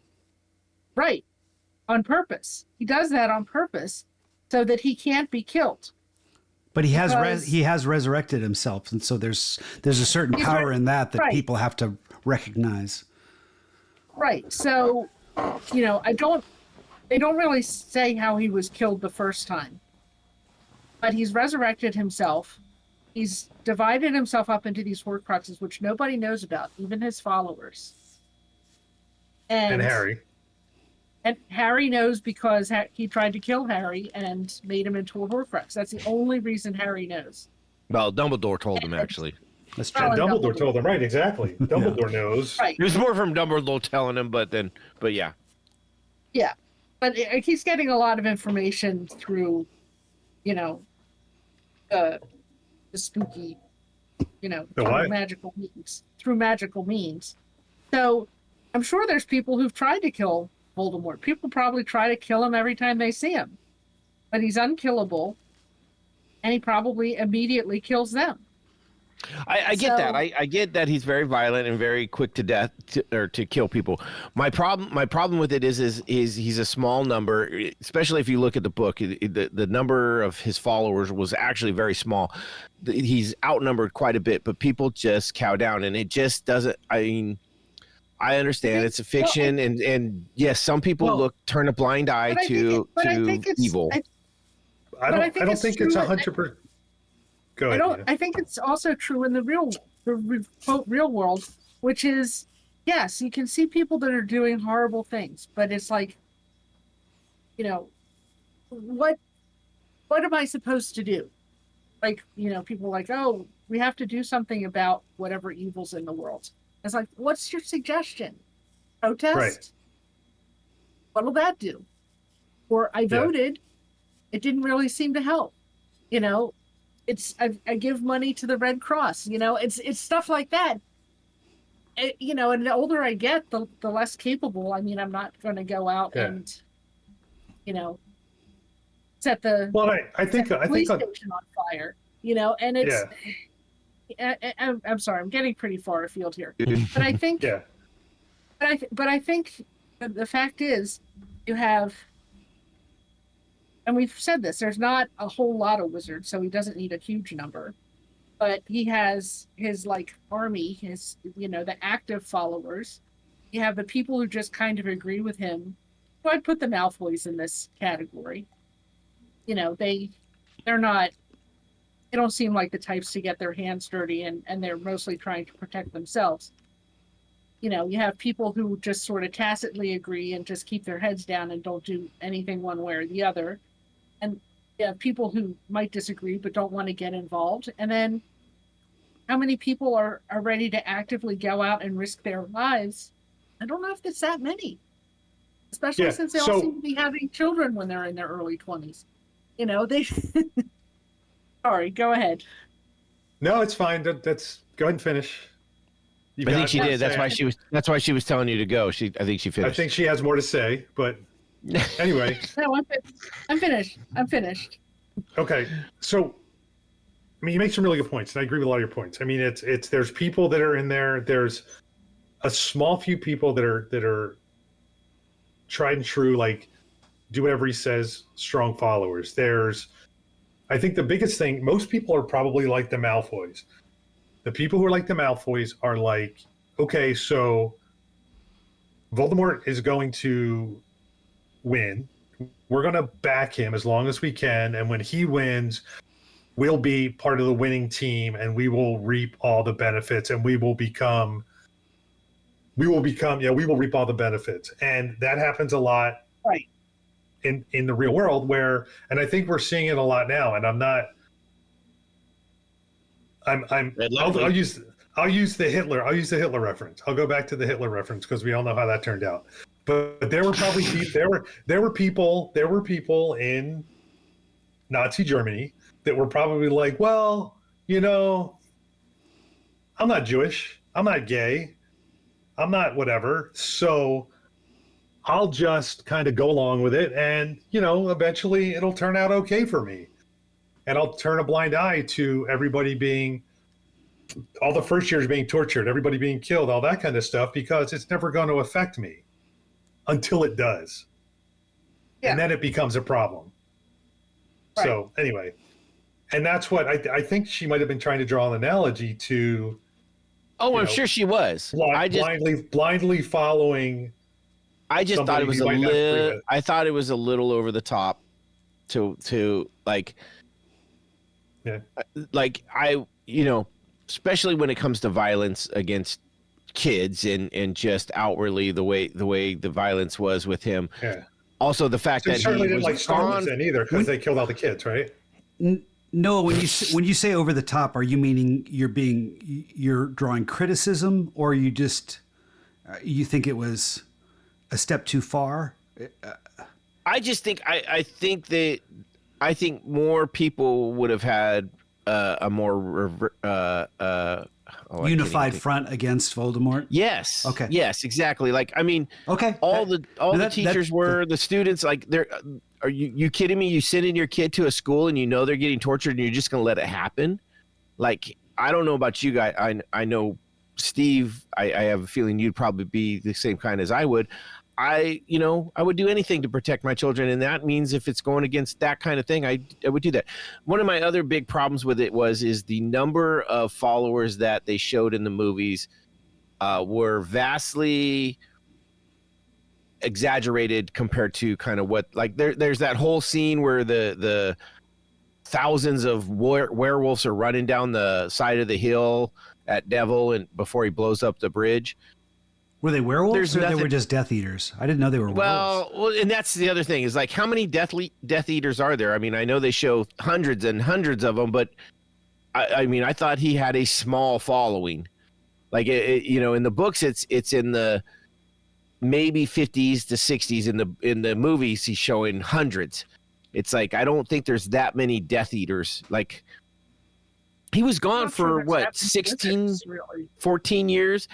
And they had locked up, and a lot of these guys had been dead. I don't think they were recruiting heavily at that time, so I don't think there would be that many more. But anyways, it was one of those things that just seemed very overwhelming, the numbers of followers for Voldemort. And that's just one thing that I was just like, I thought was a little, I would have thought this could have been better as a smaller scale. Hey, remember we did Braveheart a few weeks ago, and there was a battle that we kind of joked about, that historians kind of joked about the fact that it was not represented in the way that it actually happened, because in the actuality there was a bridge that was the enemy was funneled into, and so this was a recreation of the actual battle of from Braveheart. That was, they brought him in. I thought that was an epic scene, how he drew them all in, and then Neville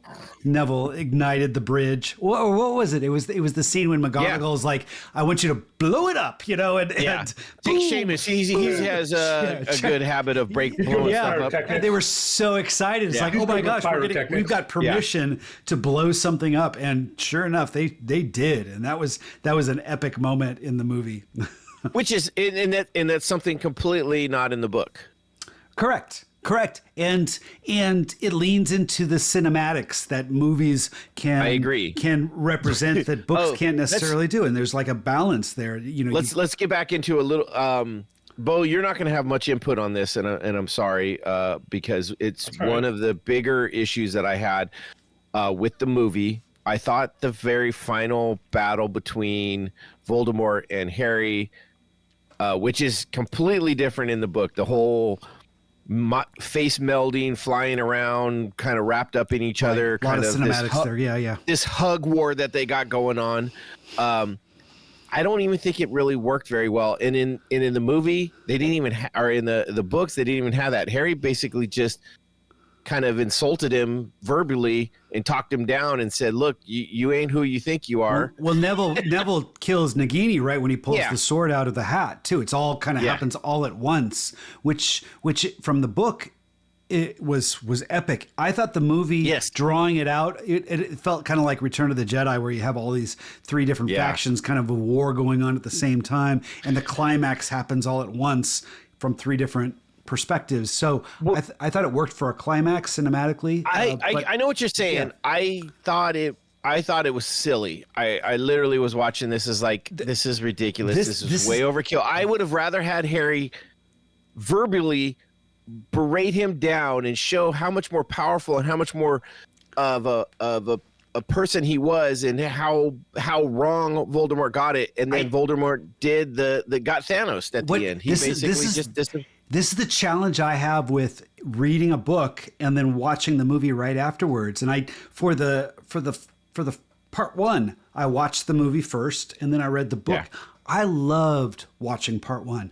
Part two, when I watched the movie, I had just finished the book, and it was like, okay, I see every time they changed something, it kind of like, it stood out, and I'm like, why did they change it? And yet And yet, Well, I watched part 2 before I read the book. Okay, I even watched it twice before I read the book. Good for you. That's and did you feel more affected after you read it? Like Well, that's what I mean is even watching it the first time at the end, I was like, I don't like this flying around hug war that they had at the end, because that's what it looks like. It's stupid. It really I would have rather them just sit there and threw curses back and forth like a sword fight instead of this. I'm gonna meld with you and we're gonna fall into the ground and crash into this. I appreciate the director was trying something new, because the best battle I think in this entire series is the one at the end of Order of the Phoenix at the Ministry of Magic, when it's Dumbledore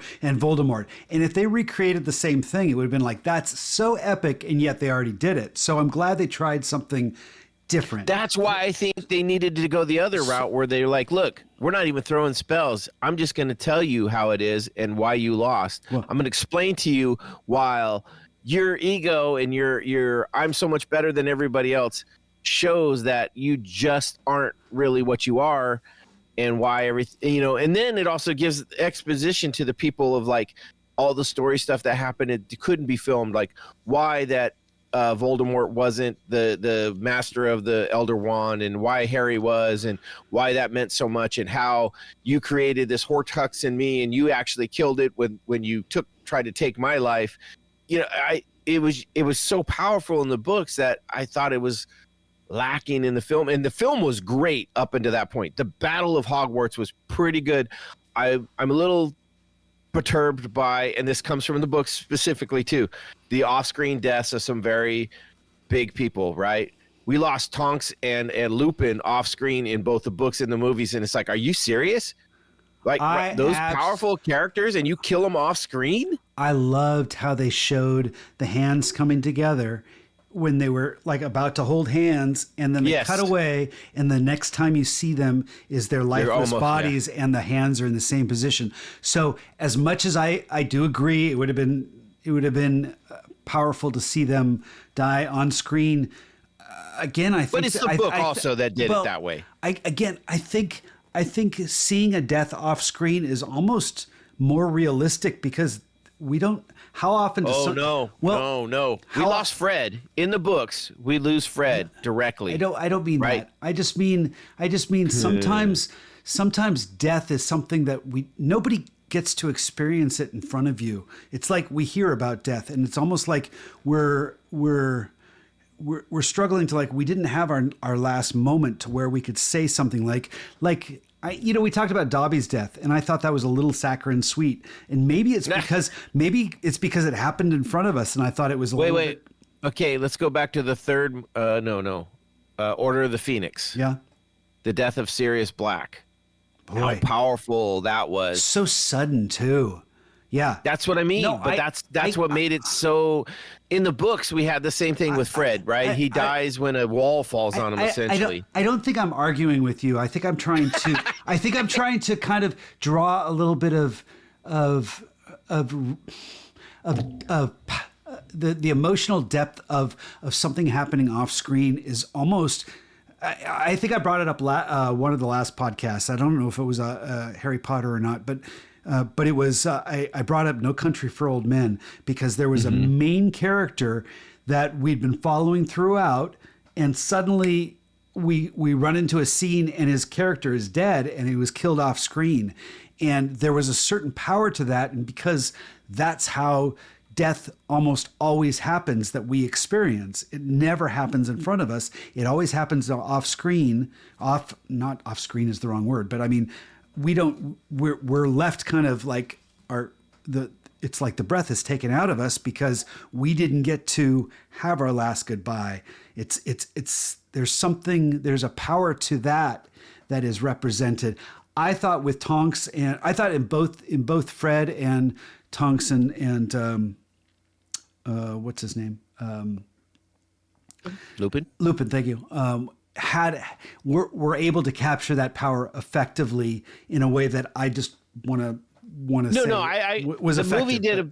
The movie did a better job, I think, than the books. The books had an off-screen death for them that was jarring. It was like, oh, really? That's what you're going to give us? Where Fred actually had an on screen in the movie or in the books, but not in the movies. And it's, I don't know. To me, it was like something that missed. You know what? I think reading something is one thing, and seeing it in full color in front of you is something else. I mean, when we were reading these books to Claire, Fred and George were her favorite characters. Oh, you know, starting at about the third book, every time Andrew would read the a scene with them in it, she would laugh and she would say, "Oh my gosh," she's like, "They're my favorites. They're so funny." And which one? Sorry, I missed that. Fred and George, the twins, yeah. The twins. And she just loved them. And every time they, after they left Hogwarts, when they showed up in their joke shop, and she's like, "Oh, this is the greatest. This is so fun." And as we came on towards the last book, we were like, "It's going to kill her. It's just going to kill her." And she was really upset. She was like, I mean, she wasn't like, I don't want to hear anymore, but she was like, oh my gosh, she's like, this is so sad. And I think it would have been hard because a lot of the fans are children. I think if they had shown it, it would have been way worse. I got you. I think it was bad enough that they just, because, we not only love the twins, we love their whole family, and to have like his parents and George be there and just stroking his hair and crying, and it's like, you see the grief. It was devastating in a way that I don't think the wall falling on him would have been. I think that would have been shocking and horrifying, but I think that the grief of his mother, who we love, and who's a darling lady and had her own brave moment, is just so much more quietly heartbreaking. But I bet there was a lot of debate in the editing room on whether or not to show that or not. And what Nina's saying is probably a big component to some of those decisions on whether or not maybe they filmed it. I don't know. Maybe I don't know if they maybe did this or was not. a debate that Steve Kloves had, who wrote the screenplay, on whether or not to write the scene or not. It was interesting because like I said, Lupin and Tonks were killed off screen. Yeah. Mad Eye Moody was another Lavender. You see the werewolf, the grayback, eating Lavender's neck. It's like, oh my God, that was brutal. Which is straight from the book too. Like they actually cover that in the book. And so from what I understand, someone brought this up, is that in the movie she's definitely dead, but in the book they stun Greyback as he's attacking her, so they think that she survives, but she may become a werewolf. Okay. So, and I was like, oh, that's crazy. And like, how's that? She's gonna show up one of these days at Ron's house, like, hey, remember me? And then wolf out on him. She's on the 25th class of Hogwarts committee, and she's like, we just can't have it on a full moon, guys. Yeah, right.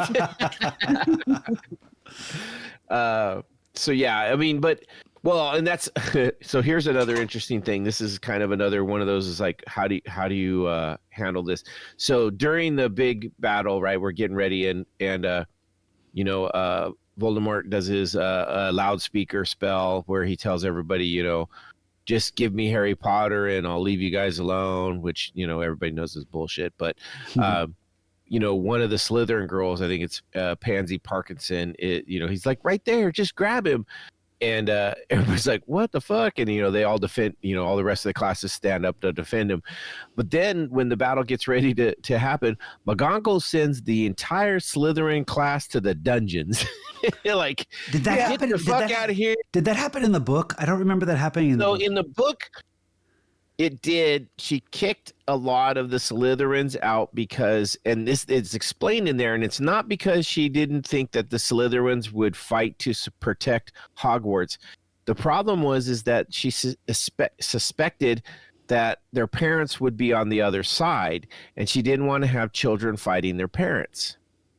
So she just assumed that most Death Eaters would be Slytherin, prior Slytherin, and probably and if they had children, they would be in the Slytherin house.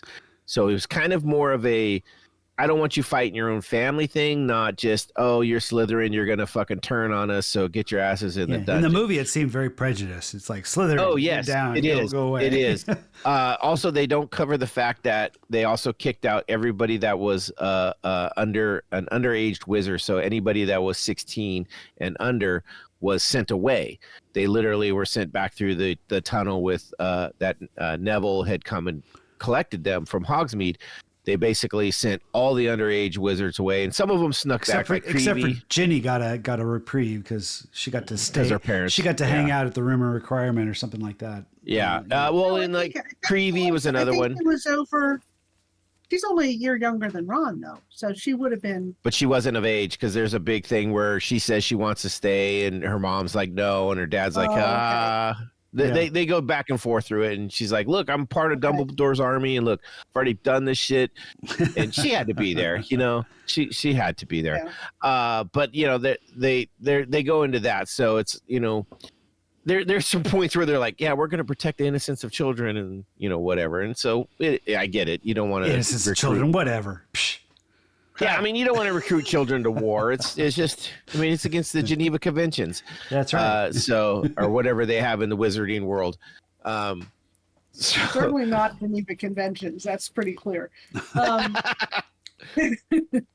I circle back to Snape for 1 minute? I just want to say something about him. Yes. When you were, I always thought. I think a lot of the fans saw his interactions with Lily Potter as kind of a love story, where it's like, oh, he loved Lily. He's not all bad. He's a creeper. My feeling is, if there'd been no Lily Potter, he would have been the most evil Death Eater ever. Yeah, exactly. That's fair. So I think and Lily, she liked him as a friend, but I don't think she was interested in him. That's why he's a creeper. Exactly. So I don't really have a whole lot of sympathy for him, really. I think that's fair. Yeah. I think Alan Rickman was such a good actor and so beloved and so did such an incredible job with Snape that people gave Snape a lot more leeway I think than Snape deserved. I agree with beloved, but I think it was a little bit of a, I don't want to say disservice, but it was not the Snape from the books. We leaned in a lot more to Alan Rickman's belovedness that kind of made him much more of a sympathetic character, whereas in the books there was a lot more. I think, that was a great little meme you sent to Bo today. And I think Alan Rickman's a good enough actor. Whenever he's a great actor. But a lot of actors say they prefer to play villains to playing. Oh, heroes. they're probably easier to play. In Robin Hood, his sheriff of Nottingham, was so great.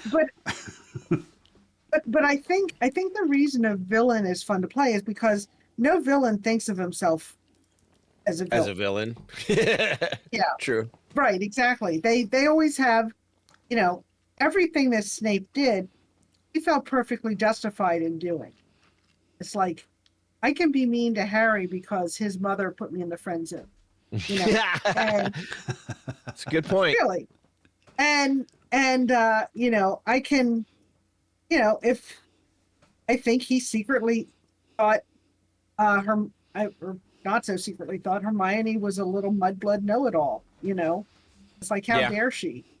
He wouldn't say it because he's still a teacher, but I'm sure we all know he thought it. Well, throughout the year too, he was very, very brutal and cruel to many, Right. not just Mudblood in his mind, but like to Neville. He was Yeah. cruel as fuck to Neville. He was just a punk. Right. Right. But I think Alan Rickman kind of found the little, I don't want to say humanity, found the little core of where he could sympathize with Snape and emphasize that, and people kind of could relate to that and also sympathize, which, you know, speaks to his skill as an actor. But it's not that, you know, just because someone plays a character like, oh, you should feel bad for me, I am so sympathetic, I have been so mistreated by life, and you know, you see this in the MCU with Loki. Like, a lot of people are like, oh, yeah. Loki's just misunderstood. Well, he killed 3,000 people, you know. And Good point. And good he's also point. pretty sexy too. Yeah. So yeah, huh? I said he's very also. Oh yeah, sexy. well, yeah, but everybody's, you know, like you know, anytime you have characters that are evil but hot,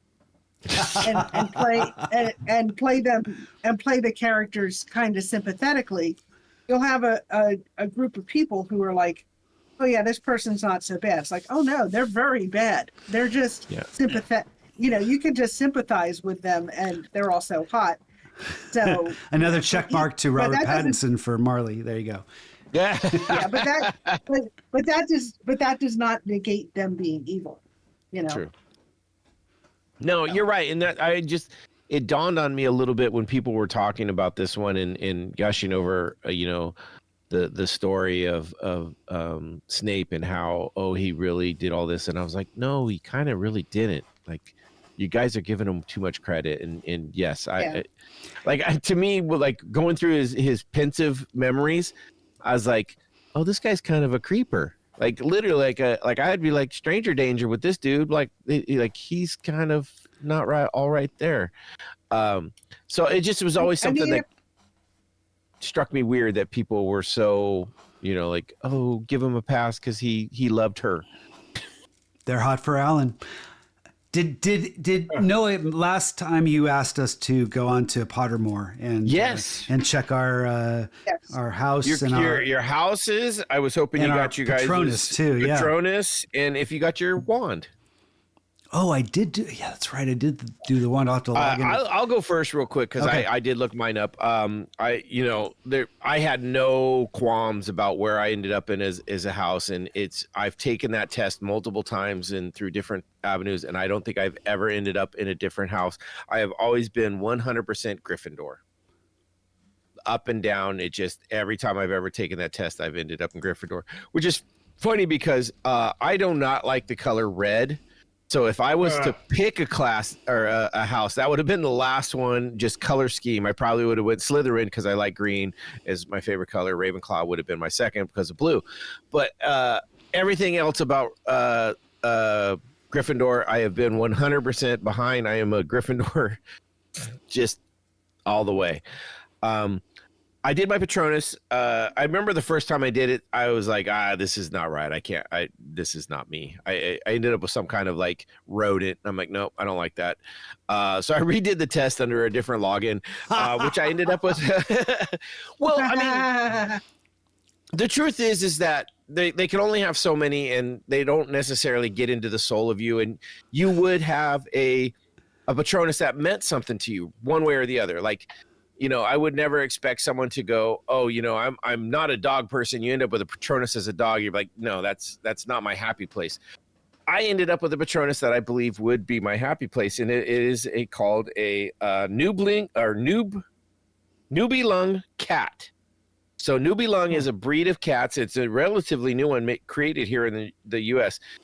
Typically a medium to long-haired silver or gray cats, which gray cats and orange cats are my favorite by far. I looked it up, and most of these cats look like at least 3 or 4 of the cats I've had in my life. So it made sense that could have been my actual Patronus, and 100%, because cats are like, if I had to choose a pet 99% of the time, it would either be a cat or a turtle. And turtles are hard to snuggle with, so I would probably go with a cat. So the cat Patronus is definitely mine. My wand ended up being a hazelwood with a phoenix core, 12.5 inches, and unbendingly flexible, or unbending flexibility. Unbending, which makes sense. I get stuck in my way, so yeah, I think that's kind of a natural thing for someone who's a little stubborn, and that would be me. So I did mine. Apparently, this is Pottermore is the website, Yep. which is now harrypotter.com, but I guess it's still the same Pottermore from long ago. And I think I did this about 15 years ago. It was a long time ago because I hadn't logged in, but after you asked us to, I went and tracked down and I tried to create an account, and it said, "Nope, you already used that." I had already created an account, so I recovered my password and I logged in, and apparently I had already gone through the house thing, and it was Gryffindor. I tried to redo it again, and it wouldn't let me, and I wasn't as I figured, hey, 15 years ago, that's what I was. I'm not going to redo it, whatever. So Gryffindor was what I was, but I did get to go through the Patronus thing, and you mentioned a rodent. Well, I got a rodent. I got a vole. Which I think is hilarious because right now I'm fighting with voles in our backyard that are tearing up our yard, and our dogs are going nuts and digging holes, which they haven't done in the past. We also have a couple raccoons that are living underneath well, I say a couple. It might just be one, but underneath the shed I just built, we caught it on camera coming into our cat flap. So we had to re-rig our cat flap so it had. It came into your house. It came into our house. We caught it. Jesus. We got it on camera. So, but go ahead. Did your dogs go nuts? My gosh. Well, they were crated. This was at night, and they were crated, and yes, they did go nuts, but they were in the crates. Fucking mine, man. I know, right? But I have since changed out the cat flap so it is RFID tagged. It needs an RFID tag to come in. Oh. So hopefully the well, I don't think the raccoons will be able to get in now, but it's still. You're gonna find the one ID. Go ahead. The one raccoon that's an IT guy. And he's gonna find a way to hack it. All right. Get a little app that can spoof an ID tag. So anyway, I'm a vole, and that's okay. kind of frustrating. I'd loan you my cat because my cat here in the property has been killing voles left and right and leaving them for me in the morning. Or parts of them. Our cat, we have two cats, and one of them is very aggressive, but it hasn't brought us any kill in about last 3 months. So it's got to get back on its. It's cut its food down. It'll get going. There you go. And then my wand is chestnut with a phoenix core, 10 3/4 inches, and quite bendy flexibility. That's the quote. That's you. I get it. You're very flexible, Steve. Thank you. Very flexible. All right. Well, I'll go next. Nina, did you do yours? Yes. Okay. Do you want to go next or? Yeah, I'll go next. Okay, so I'm an Aquarius with Moon in Gemini. I'm a 5 on my Enneagram. What are you talking about? What? Did you go to the right website? These are other online quizzes you can do. No. So I'm a Hufflepuff, which does not surprise me at all because I believe that. I found out their house is down next to the kitchen. So I'm like, yes, I 100% be down there. So my Patronus is an otter. Oh, nice. And is that Hermione? My wand, yes. Yeah. I think so. Okay. Is it Hermione or Ginny? I think it might be Ginny. Okay. Not sure. Anyway, and my wand is beechwood with the phoenix feather core, 11 inches and flexible. So there you go. Right. I was also Gryffindor. Damn. I didn't necessarily want to be Gryffindor. I don't know why. I just felt like it's like isn't that the key? If you want to be it, they'll give it to you. But I don't remember my wants from 15 years ago. Maybe I leaned into the want, but it sounds like you just were put in Gryffindor whether you like it or not. Sorry. Yeah. I know. So yeah. Anyway, You didn't want. So Why didn't you want to be Gryffindor? Because Harry's whiny ass. Everybody like. I don't know. Yeah, I agree with you. There's a lot of people are like, "Oh, I'm Gryffindor because that's the main stars." I'm like, that's not a reason to be in that. Like, I like to be a little more the behind the. Like, I wouldn't want to be Slytherin either because they're like, oh, excuse me, they're like the main houses, right? So So whereas Ravenclaw and Hufflepuff are a little bit more mysterious. Kind of behind the scenes. You don't know a lot about them. They tend to have. That's just because the story is written from this side of the story. Sure, and that's the only perspective I have. But that means Bo, if he were in one of those houses, he would have been able to write those stories. But now he can't because he was stuck in Gryffindor, and the stories are already been written. Yeah, exactly. So my Patronus is a shrew, so kind of rodent-y, but bigger on the rodent scale. I think a shrew is like you and Steve can hang out. Yes. Yeah, they're not that much bigger. I thought it was more like a big rat. Is it like a bull's kind of a big rat? Shrew? No, shrew is like the size of a mouse. Yeah, they're small. I thought it was. Oh, okay, I thought it was bigger. Anyway, so my wand is an alderwood dragon core, 12 and a half inches long, with hard flexibility. Which I don't know what hard flexibility is compared to Noah. What was yours? Unbendable or whatever? Unbending. Yeah. So I have hard flexibility. So I guess mine's not.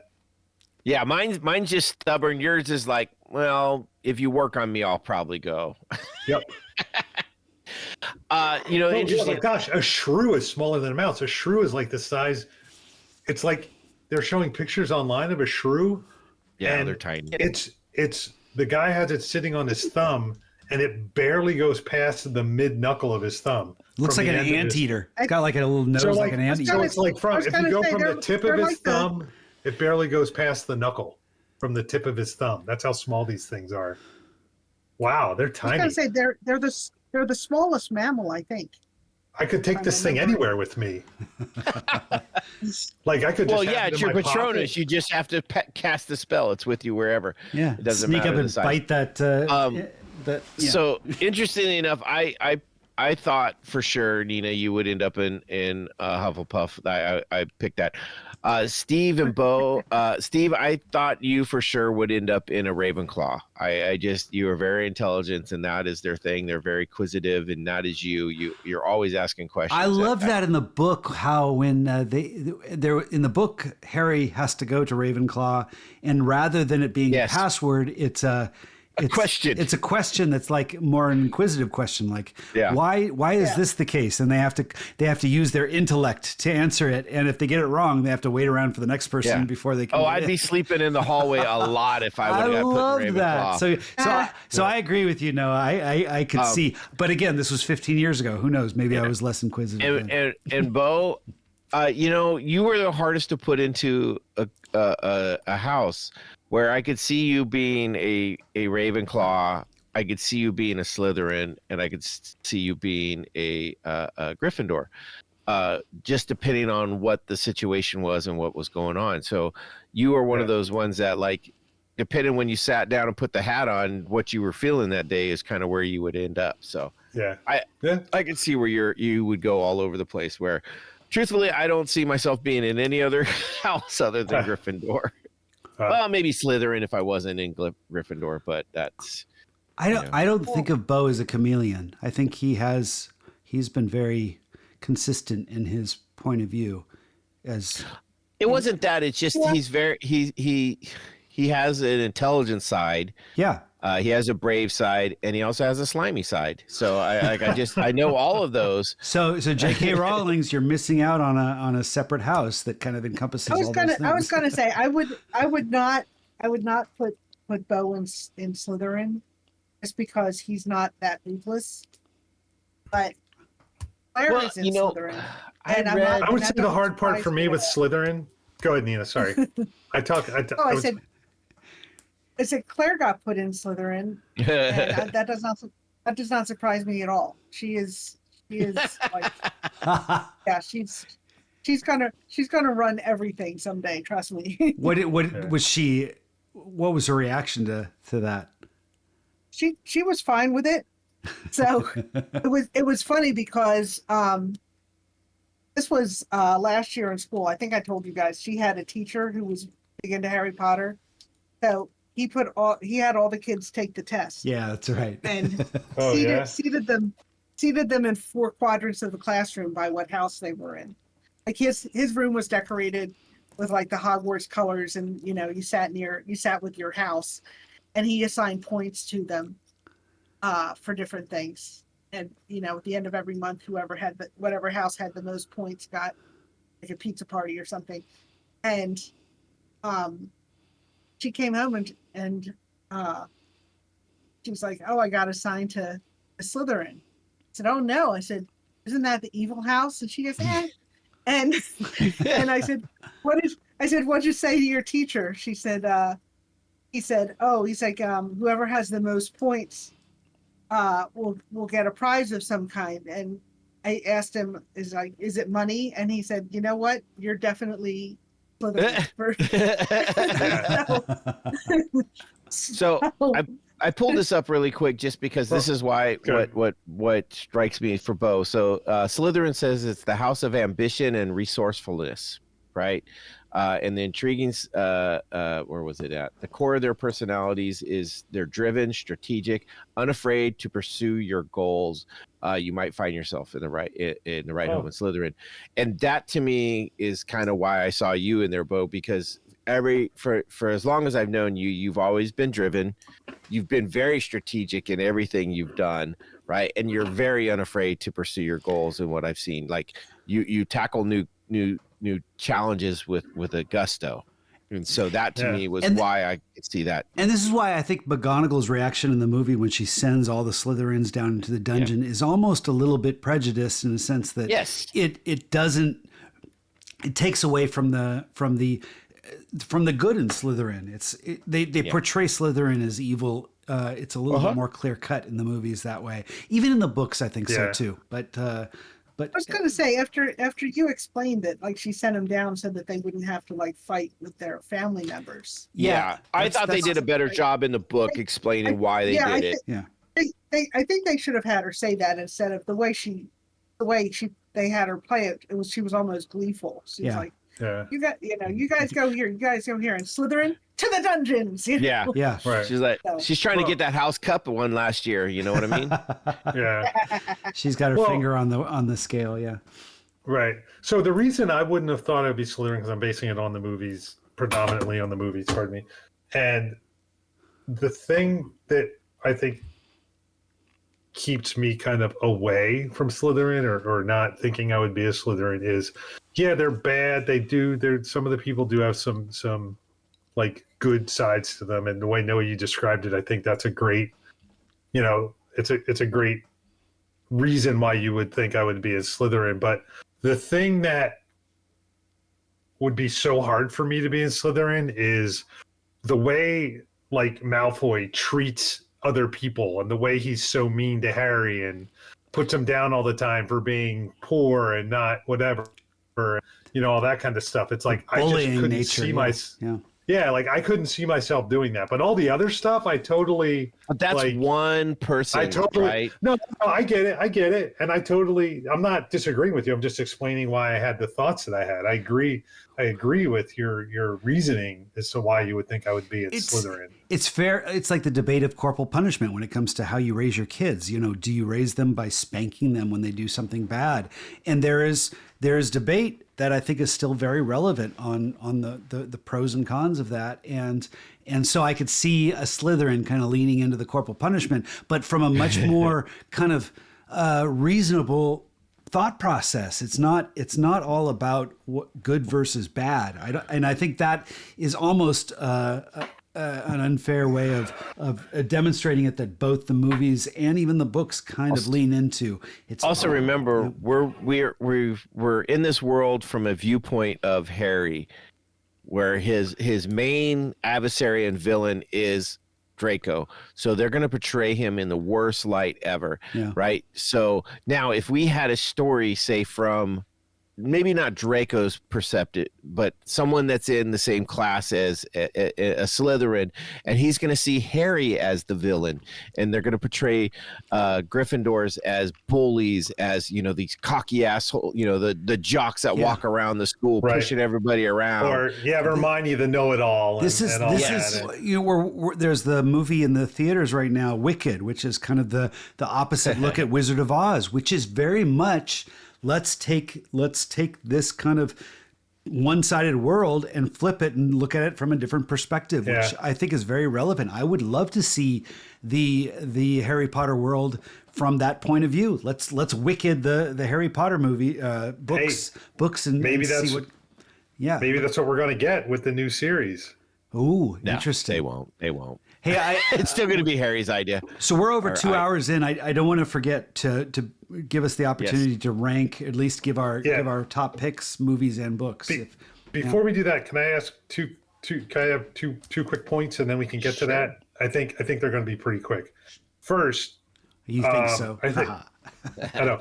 Well, I think the first thing is pretty quick. This is the first movie where it actually sort of clicked with me that Voldemort, actually, I saw characteristics of Ralph Fiennes in Voldemort in this movie. Like, I didn't see it until this movie. Maybe I wasn't seeing him enough. Maybe he wasn't talking enough. The hug is the hug is so awkward. It's hilarious when he tries to hug Malfoy, and he's got like it does that kind of pat on the back with his wand. I just thought it was that was an improvised scene, and that's why improvised.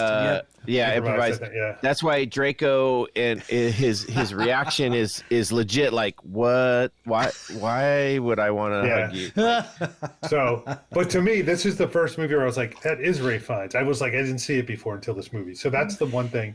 And then the other thing is, and maybe it's just, maybe I'm missing the point of some of this, or maybe I'm missing the sort of like some theme or some critical fact of information that I'm just totally missing. But I get that they talk about it and Harry Potter's the most powerful wizard and all that kind of stuff. But like, has he all of a sudden mastered magic in this thing where he can beat like Voldemort? Kind of a thing? Well, like how does he get this ability to take down Voldemort, and he's only been in this school for how many years? No, I think there's a lot more in how Voldemort cast his spell and the things that he's done to try to protect himself that have backfired. And the book goes a lot more in depth than that. The book builds on Voldemort. You get a better sense of who he is and the evil he is. The movies, it's a little bit more vague, but the movie does try to explain a lot of this, but sometimes it's like data download. It's like all at once, and it comes at you, and it's like over your head. I don't get it. Yeah. But no, it's not. It is not his power that defeats Voldemort. It is much more there's more cleverness in it. There's more intellect in the nuance of what's playing into these spells and how they work. And it's all defined briefly in the movies, but much more extensively in the books. It also has to do with a little bit of this overreaching power of Voldemort in this idea of himself as this powerful guy and stuff like that, that he overassumes himself, and it's the Goliath, David and Goliath type story where, the overpowering, everybody expects him to win, but it really doesn't come out that way. And it also has to do with, this is where the movie title, The Deathly Hallows, and the book, really, The Deathly Hallows, is a bigger part of that understory, where Harry actually ends up with all three Deathly Hallows, because he has the invisibility cloak, the stone, which is given to him in the snitch from Dumbledore, and he ends up the master of the wand. So he essentially has all three of the Deathly Hallows, which then puts him at a power level so much more so than anything else. And the only one he uses is the invisibility cloak. He doesn't use the wand, and he doesn't use the resurrection. He does use the stone because he talks to. Yes, you're right. He talks to them, but he doesn't use it as a way of. And and in the book he does use the wand which is a very interesting thing because one of the things he does with the Elder Wand is he repairs his own wand. Repairs his original wand. I liked that in the book. I wish. And then puts the old Elder Wand back into the tombstone with Dumbledore. Okay. Instead of breaking it, which I thought was kind of an interesting thing. And I like that. Yeah, I like that. I think what they did in the movie was fair because you just needed something a little bit more definitive. It's like break, boom. That's a powerful moment. But they go into the store. Dumbledore tells him, he's like, "Look, you are the person that deserves to have the Deathly Hallows because you're the one person who doesn't want them." You know what I mean? He doesn't. He's not after them because of the power that he's not attracted to the ultimate power, and that's why he's the one that actually deserves them. And Dumbledore goes in there, and they're like, "Well, why wouldn't you want him and do that?" He's like, "Because power is my undoing. That is my evil attraction. Like that's what's wrong with me is I am too attracted to power." Voldemort is so obsessed with death too, overcoming death, and that becomes his undoing because he believes that it's death that is what gives him the power to rule the Elder Wand by killing, Snape, when it's really by getting rid of the wand. What do they call that? Where you can disarming. Expelliarmus. Yeah, that was what really was the power of the wand, and rather than following the wand, he followed death, and that was his undoing, which I thought was very effective. He needed to kill Draco, right, or Harry. But all right, so let's get into this. Let's start. Let's go. One last thing. Sorry, this will I promise take a second. I'm surprised he didn't go as far as to have Dumbledore come in as a ghostly image. This is our finale of Harry. This is our finale of Harry Potter. So if it goes long, so be it. Yeah.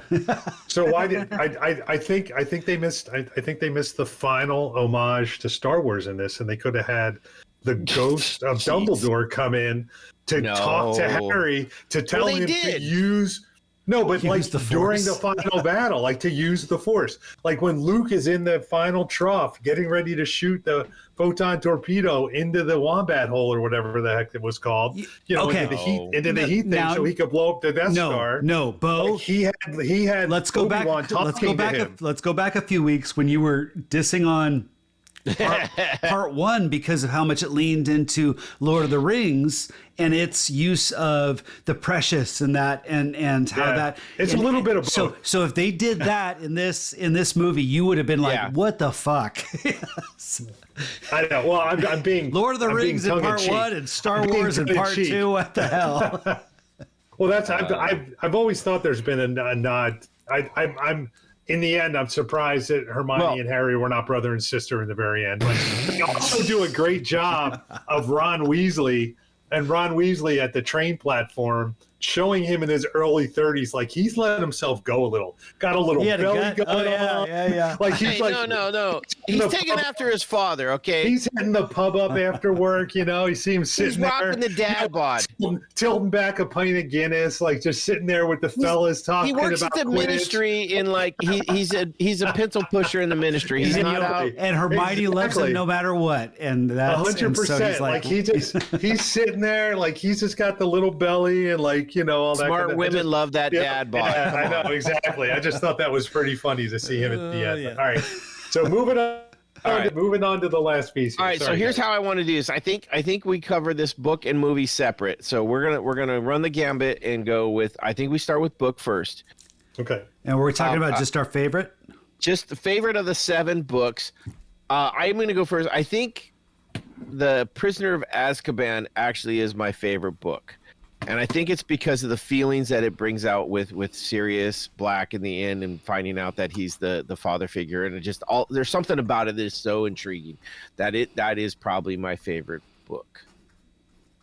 Gotcha. So someone jump in there with yours. I will. Okay. For my book. Oh, go ahead. For my book, it's Goblet of Fire. I absolutely love the turn, the how they ramp up the maturity in this one, and it brings it into. There's more depth in this one. I love the epic nature of the games and how it kind of takes a darker turn in the end that leads us kind of into this whole epic battle between Voldemort and Harry. So it was a close call between that and Order of the Phoenix, but Goblet of Fire went out. Gotcha. Okay. Nina, you go ahead. No, go ahead, Nina. You can go. I think my favorite book is Prisoner of Azkaban, and kind of for the same reason. That was like the last moment where Harry is happy before all the shit right. hits the fan. It's like you think, he has someone who's in his corner. He has he has a connection to his parents and his family, and he has someone that maybe when all of this is over, he might get to have this somewhat normal life. And even though that doesn't come to pan out for various reasons, it was very hopeful and cool, and and I like the whole time traveling aspect. I mean, that's always fun. For the movies, well, we're not there yet. Okay, sorry. Go ahead. So for me, I can only say Chamber of Secrets because I've only read the first 2 books. So I think Chamber of Secrets is better than the Sorcerer's Stone. That's all I do can too. say. So I think that's a good choice. Okay. All right. Well, since you're there, Bo, we'll round robin this. We'll snake draft this here and let you go ahead and hit your movies now. Sure, no problem. So I would say for me, for the movies, I'm still going to say it was at the time we reviewed it, and I think and I would still say this holds true because it's the one that really sort of drew me in, and it really like if I hadn't seen this movie at the time I saw it, I probably would have been like, fuck, do we have to do the rest of these? and I would put it at the Prisoner of Azkaban. Okay. Azkaban. I think Prisoner of Azkaban is my favorite movie only because it was like, oh, I kind of get it now, and I'm kind of like really intrigued in like what's going to happen next and how this is going to all end up. Okay. I mean. All right. Nice. I like that. That was a favorite one for me, movie wise. Right. Wait till you get to that book because the book is just going to take you off the next level. I'm really only have like 2 chapters left on Chamber of Secrets, so I'll be on that one next. All right, Nina, what do you got for movie? Same one, Prisoner of Azkaban, and just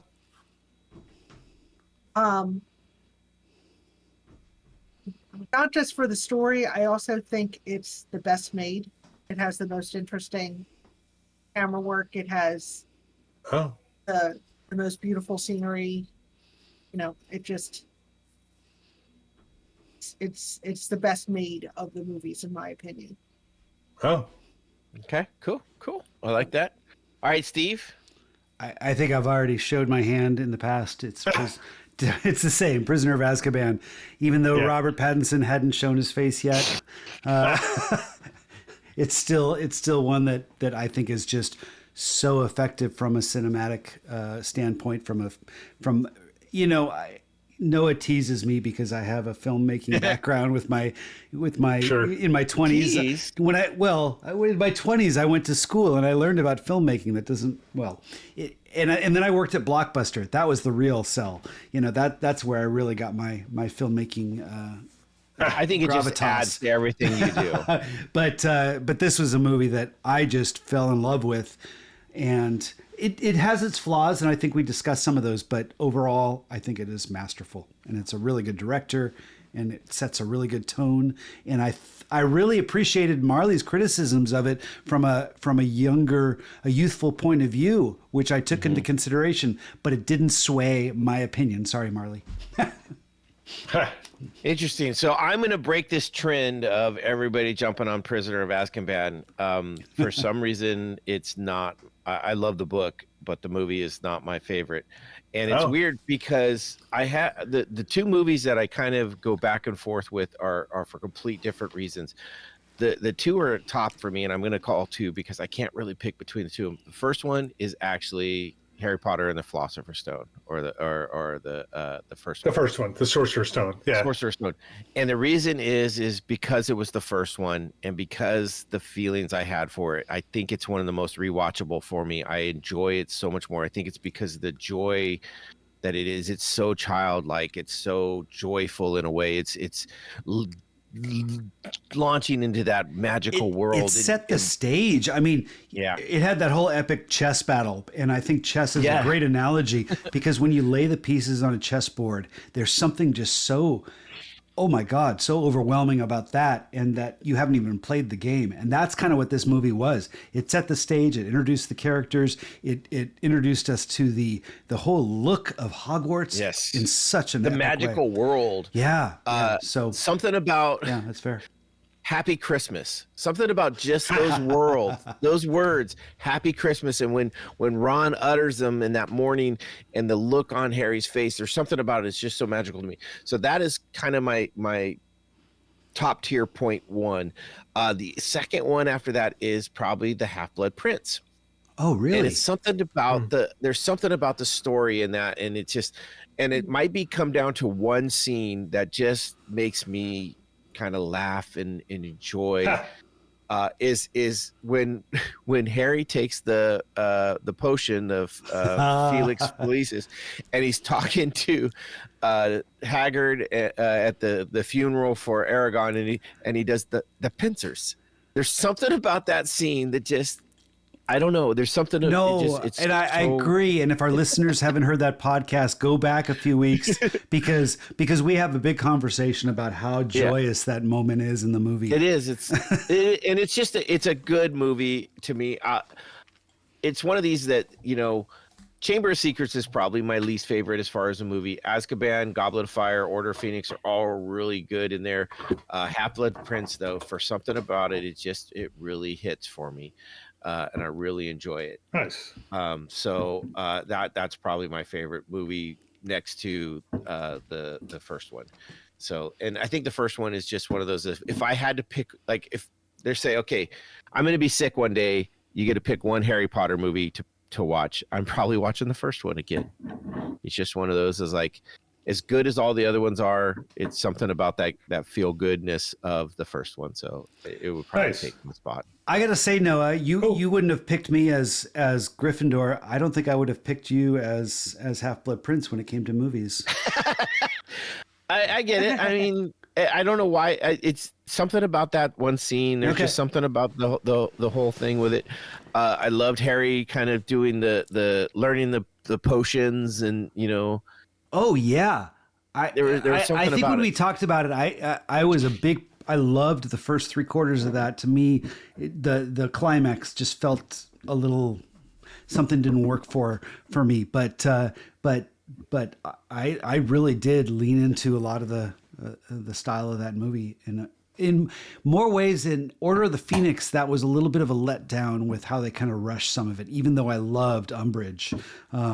Yeah. She would be my top villain if I had to pick a best villain out of the story. Umbridge is by far worse than Voldemort ever could. I think she should go up against what in Die Hard. Who was it? It was Hans Gruber. Hans Gruber versus Dolores Umbridge. Let's see what go. Yeah. That's the epic rap battles. That would be the. So Umbridge is the woman in pink, right? Yes. Yes. Yeah. Yeah. Yes. So I've seen a lot of memes of her online where it's just like she's, whenever they do something like show me two things that have like the same feeling, and it's like some like really bad person or saying something really bad, and then her giving like one of her speeches in one of the classrooms, kind of a thing. It's just really pretty funny. Yeah. So definitely the top villain. Overall, Harry Potter, the 8 movies are epic. I know, Steve, you got to read these to your children. I didn't read these to mine, probably because I'm not a great reader, but I'm hoping that maybe I can make up for this. I've got a granddaughter now. Maybe someday I'll get to read to her. Me too. Yeah. I want to. You want to read to my granddaughter? No, I want to read. I got my own. No, I'm just saying I have one too, and I have another one on the way. So wow. Yeah. So yeah, I mean, it's one of those things. Is hopefully it still holds up. Maybe with the new series, like you said, we talked about it earlier. The new casting of the three main stars looks like it's going to be a home run with them. Hopefully they turn into the great actors that our golden trio had in this. And we just go on it. I think this is still a beloved series. I know it has its controversies with the writer and some of the other stuff that's been going on, but I think people still, when you hear Harry Potter, still have a positive outlook on it regardless. For sure. Definitely. People at work, I mentioned I was doing this podcast. They're like, "Oh, you haven't seen them. I'm so excited for you." which I mean, it as far as books go, there's we talked about it earlier, the Song of Fire and Ice with George R.R. Martin. Incredible books, incredible series until the end. Much more adult themed and stuff like that. But this is kind of that bridges the gap. We talked about the Percy Jackson series. Some of those are so good. I would have loved if they could have gotten great movies like these, because those are some great movies. There's so many books out there and stories and stuff. It's great to find one and this is one of those ones that just hit with everybody and captured the world essentially. Yeah. And so maybe we'll get another series like this sometime soon. It's interesting because the world of we talk about streaming service and how that's changed kind of movies in general with how much is going to Netflix and all these different streaming services. Books has been that way for a little while with Kindle, and how easy it is to publish something without having to go through a publisher. You can just download. I'm reading I've done this a couple times. My brother-in-law is a writer. He's recently retired from a very successful, lucrative tech. He had his own company that he sold and was able to retire, and now he writes. And I got to read a book that was very much leaning into the fantasy realm as a beta reader, and now I'm reading another one of his books as a beta reader of which is more leaning into the IT security tech world. It's fiction. And it's exciting to kind of see the creation of a story, and it feels kind of J.K. Rowling's-ish. I mean, she had her start where she was sitting in a coffee house and writing these stories, and it came from this moment of innocence of she didn't know what she was writing. She was just writing words that was something that she was inspired to write and was leaning into. And I don't think we've talked about it a lot, but I love the fact that she started this as she was homeless. Literally when she was writing the first part, she was living in her car. Yeah. And I was like, man, just talk about rags to riches type stories. My brother-in-law is not homeless. He's very no, he is far from it. Far from it. But he's I'm really enjoying this new book. You said your brother-in-law? Brother-in-law. Your brother-in-law. Because I thought your brother was a sommelier, and I was confused. Yes. My brother-in-law makes. He's going to write a fantasy book about wine tasting, I'm sure. No, my wife's brother is who I'm referring to with the writer. Yeah. Okay. He's going from riches to richers is what we're hoping. No, good luck to him. I think that's awesome. He's leading into his passion, and I like this one because it leans into his intellect too, because that's what he did for a living. So what I'm reading is like, oh my God. And well, also I do You're tech an IT stuff. nerd. I manage a firewall and a whole security system. So when this is a hacker type story. And so it gets me all excited. Hackers, great movie. Well, you like it for the okay. For the great movie it is. Okay. For the realism. Sneakers is better. If you've seen Sneakers, that's another great Ben one. Kingsley. Oh yeah, Robert Redford and James Earl Jones, Dan Aykroyd, River Phoenix. Right. Yes. Yeah. Such a good movie. Yeah, no, I agree. And so I've always thought it'd be fun to write a book. But that would actually take a lot of work on my half. Yeah. We have to sit down and do that, but it would be fun. My daughter has talked about starting it, and she's got notebooks to start all these great worlds and stuff. And so maybe someday there'll something come out of this household for that. You're right. You write one page a day. At the end of the year, you have a novel. Wow. There you go. I barely get a chance to sit down for enough time to think about one page a day right now. But I mean, just a book a year. Make it your full-time job. yeah. Once we sell the other house and mow the whole yard here, get all the extra trees down, grind all the stumps, get the chicken coop built. Yeah, then I'll start a book. That's right. Mowing the lawn takes a year. Is Fucking days. Broke my damn tractor on the last one. Oh shit. So I know. Luckily it wasn't my fault, so they're gonna fix it for free. So anyhow, Harry Potter, 8 movies, 7 books, incredible series. There's 3 other movies. We're not doing them. Nope. Watch them at your own will. Risk. Risk, whatever. If you got time, good on you. They're not bad. They have their moments. They're just not the caliber of Harry Potter. And then there's I wouldn't go so far as to say they're not bad. Okay.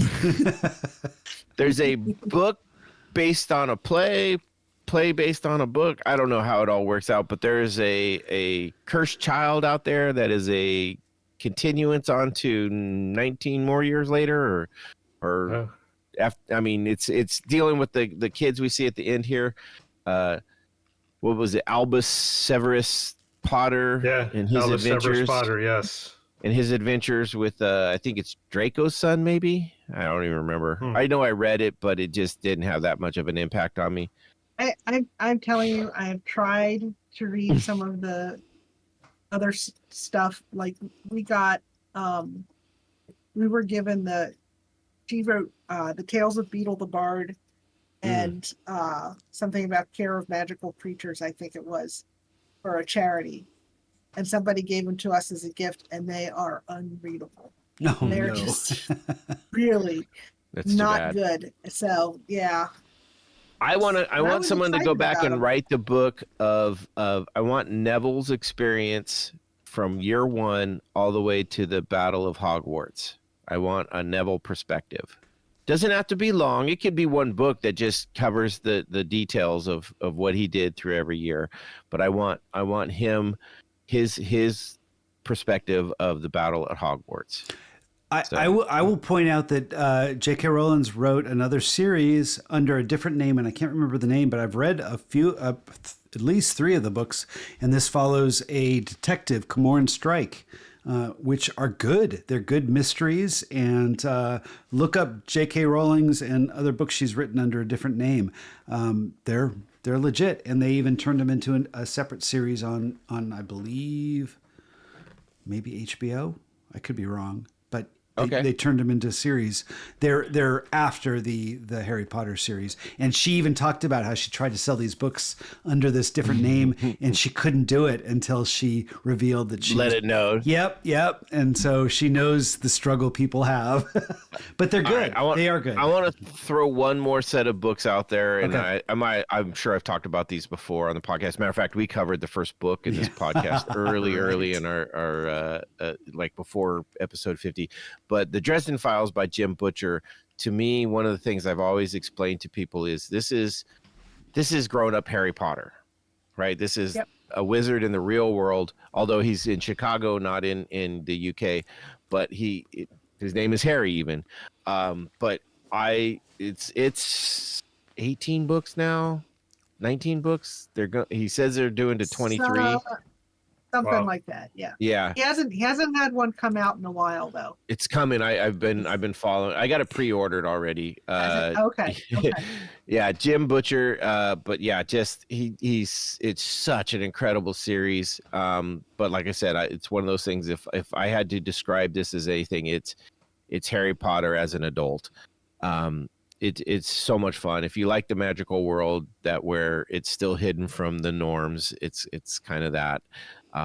But it's more on an adult theme, not pornographic or anything like that. Just grown up situations, and a lot of fun though.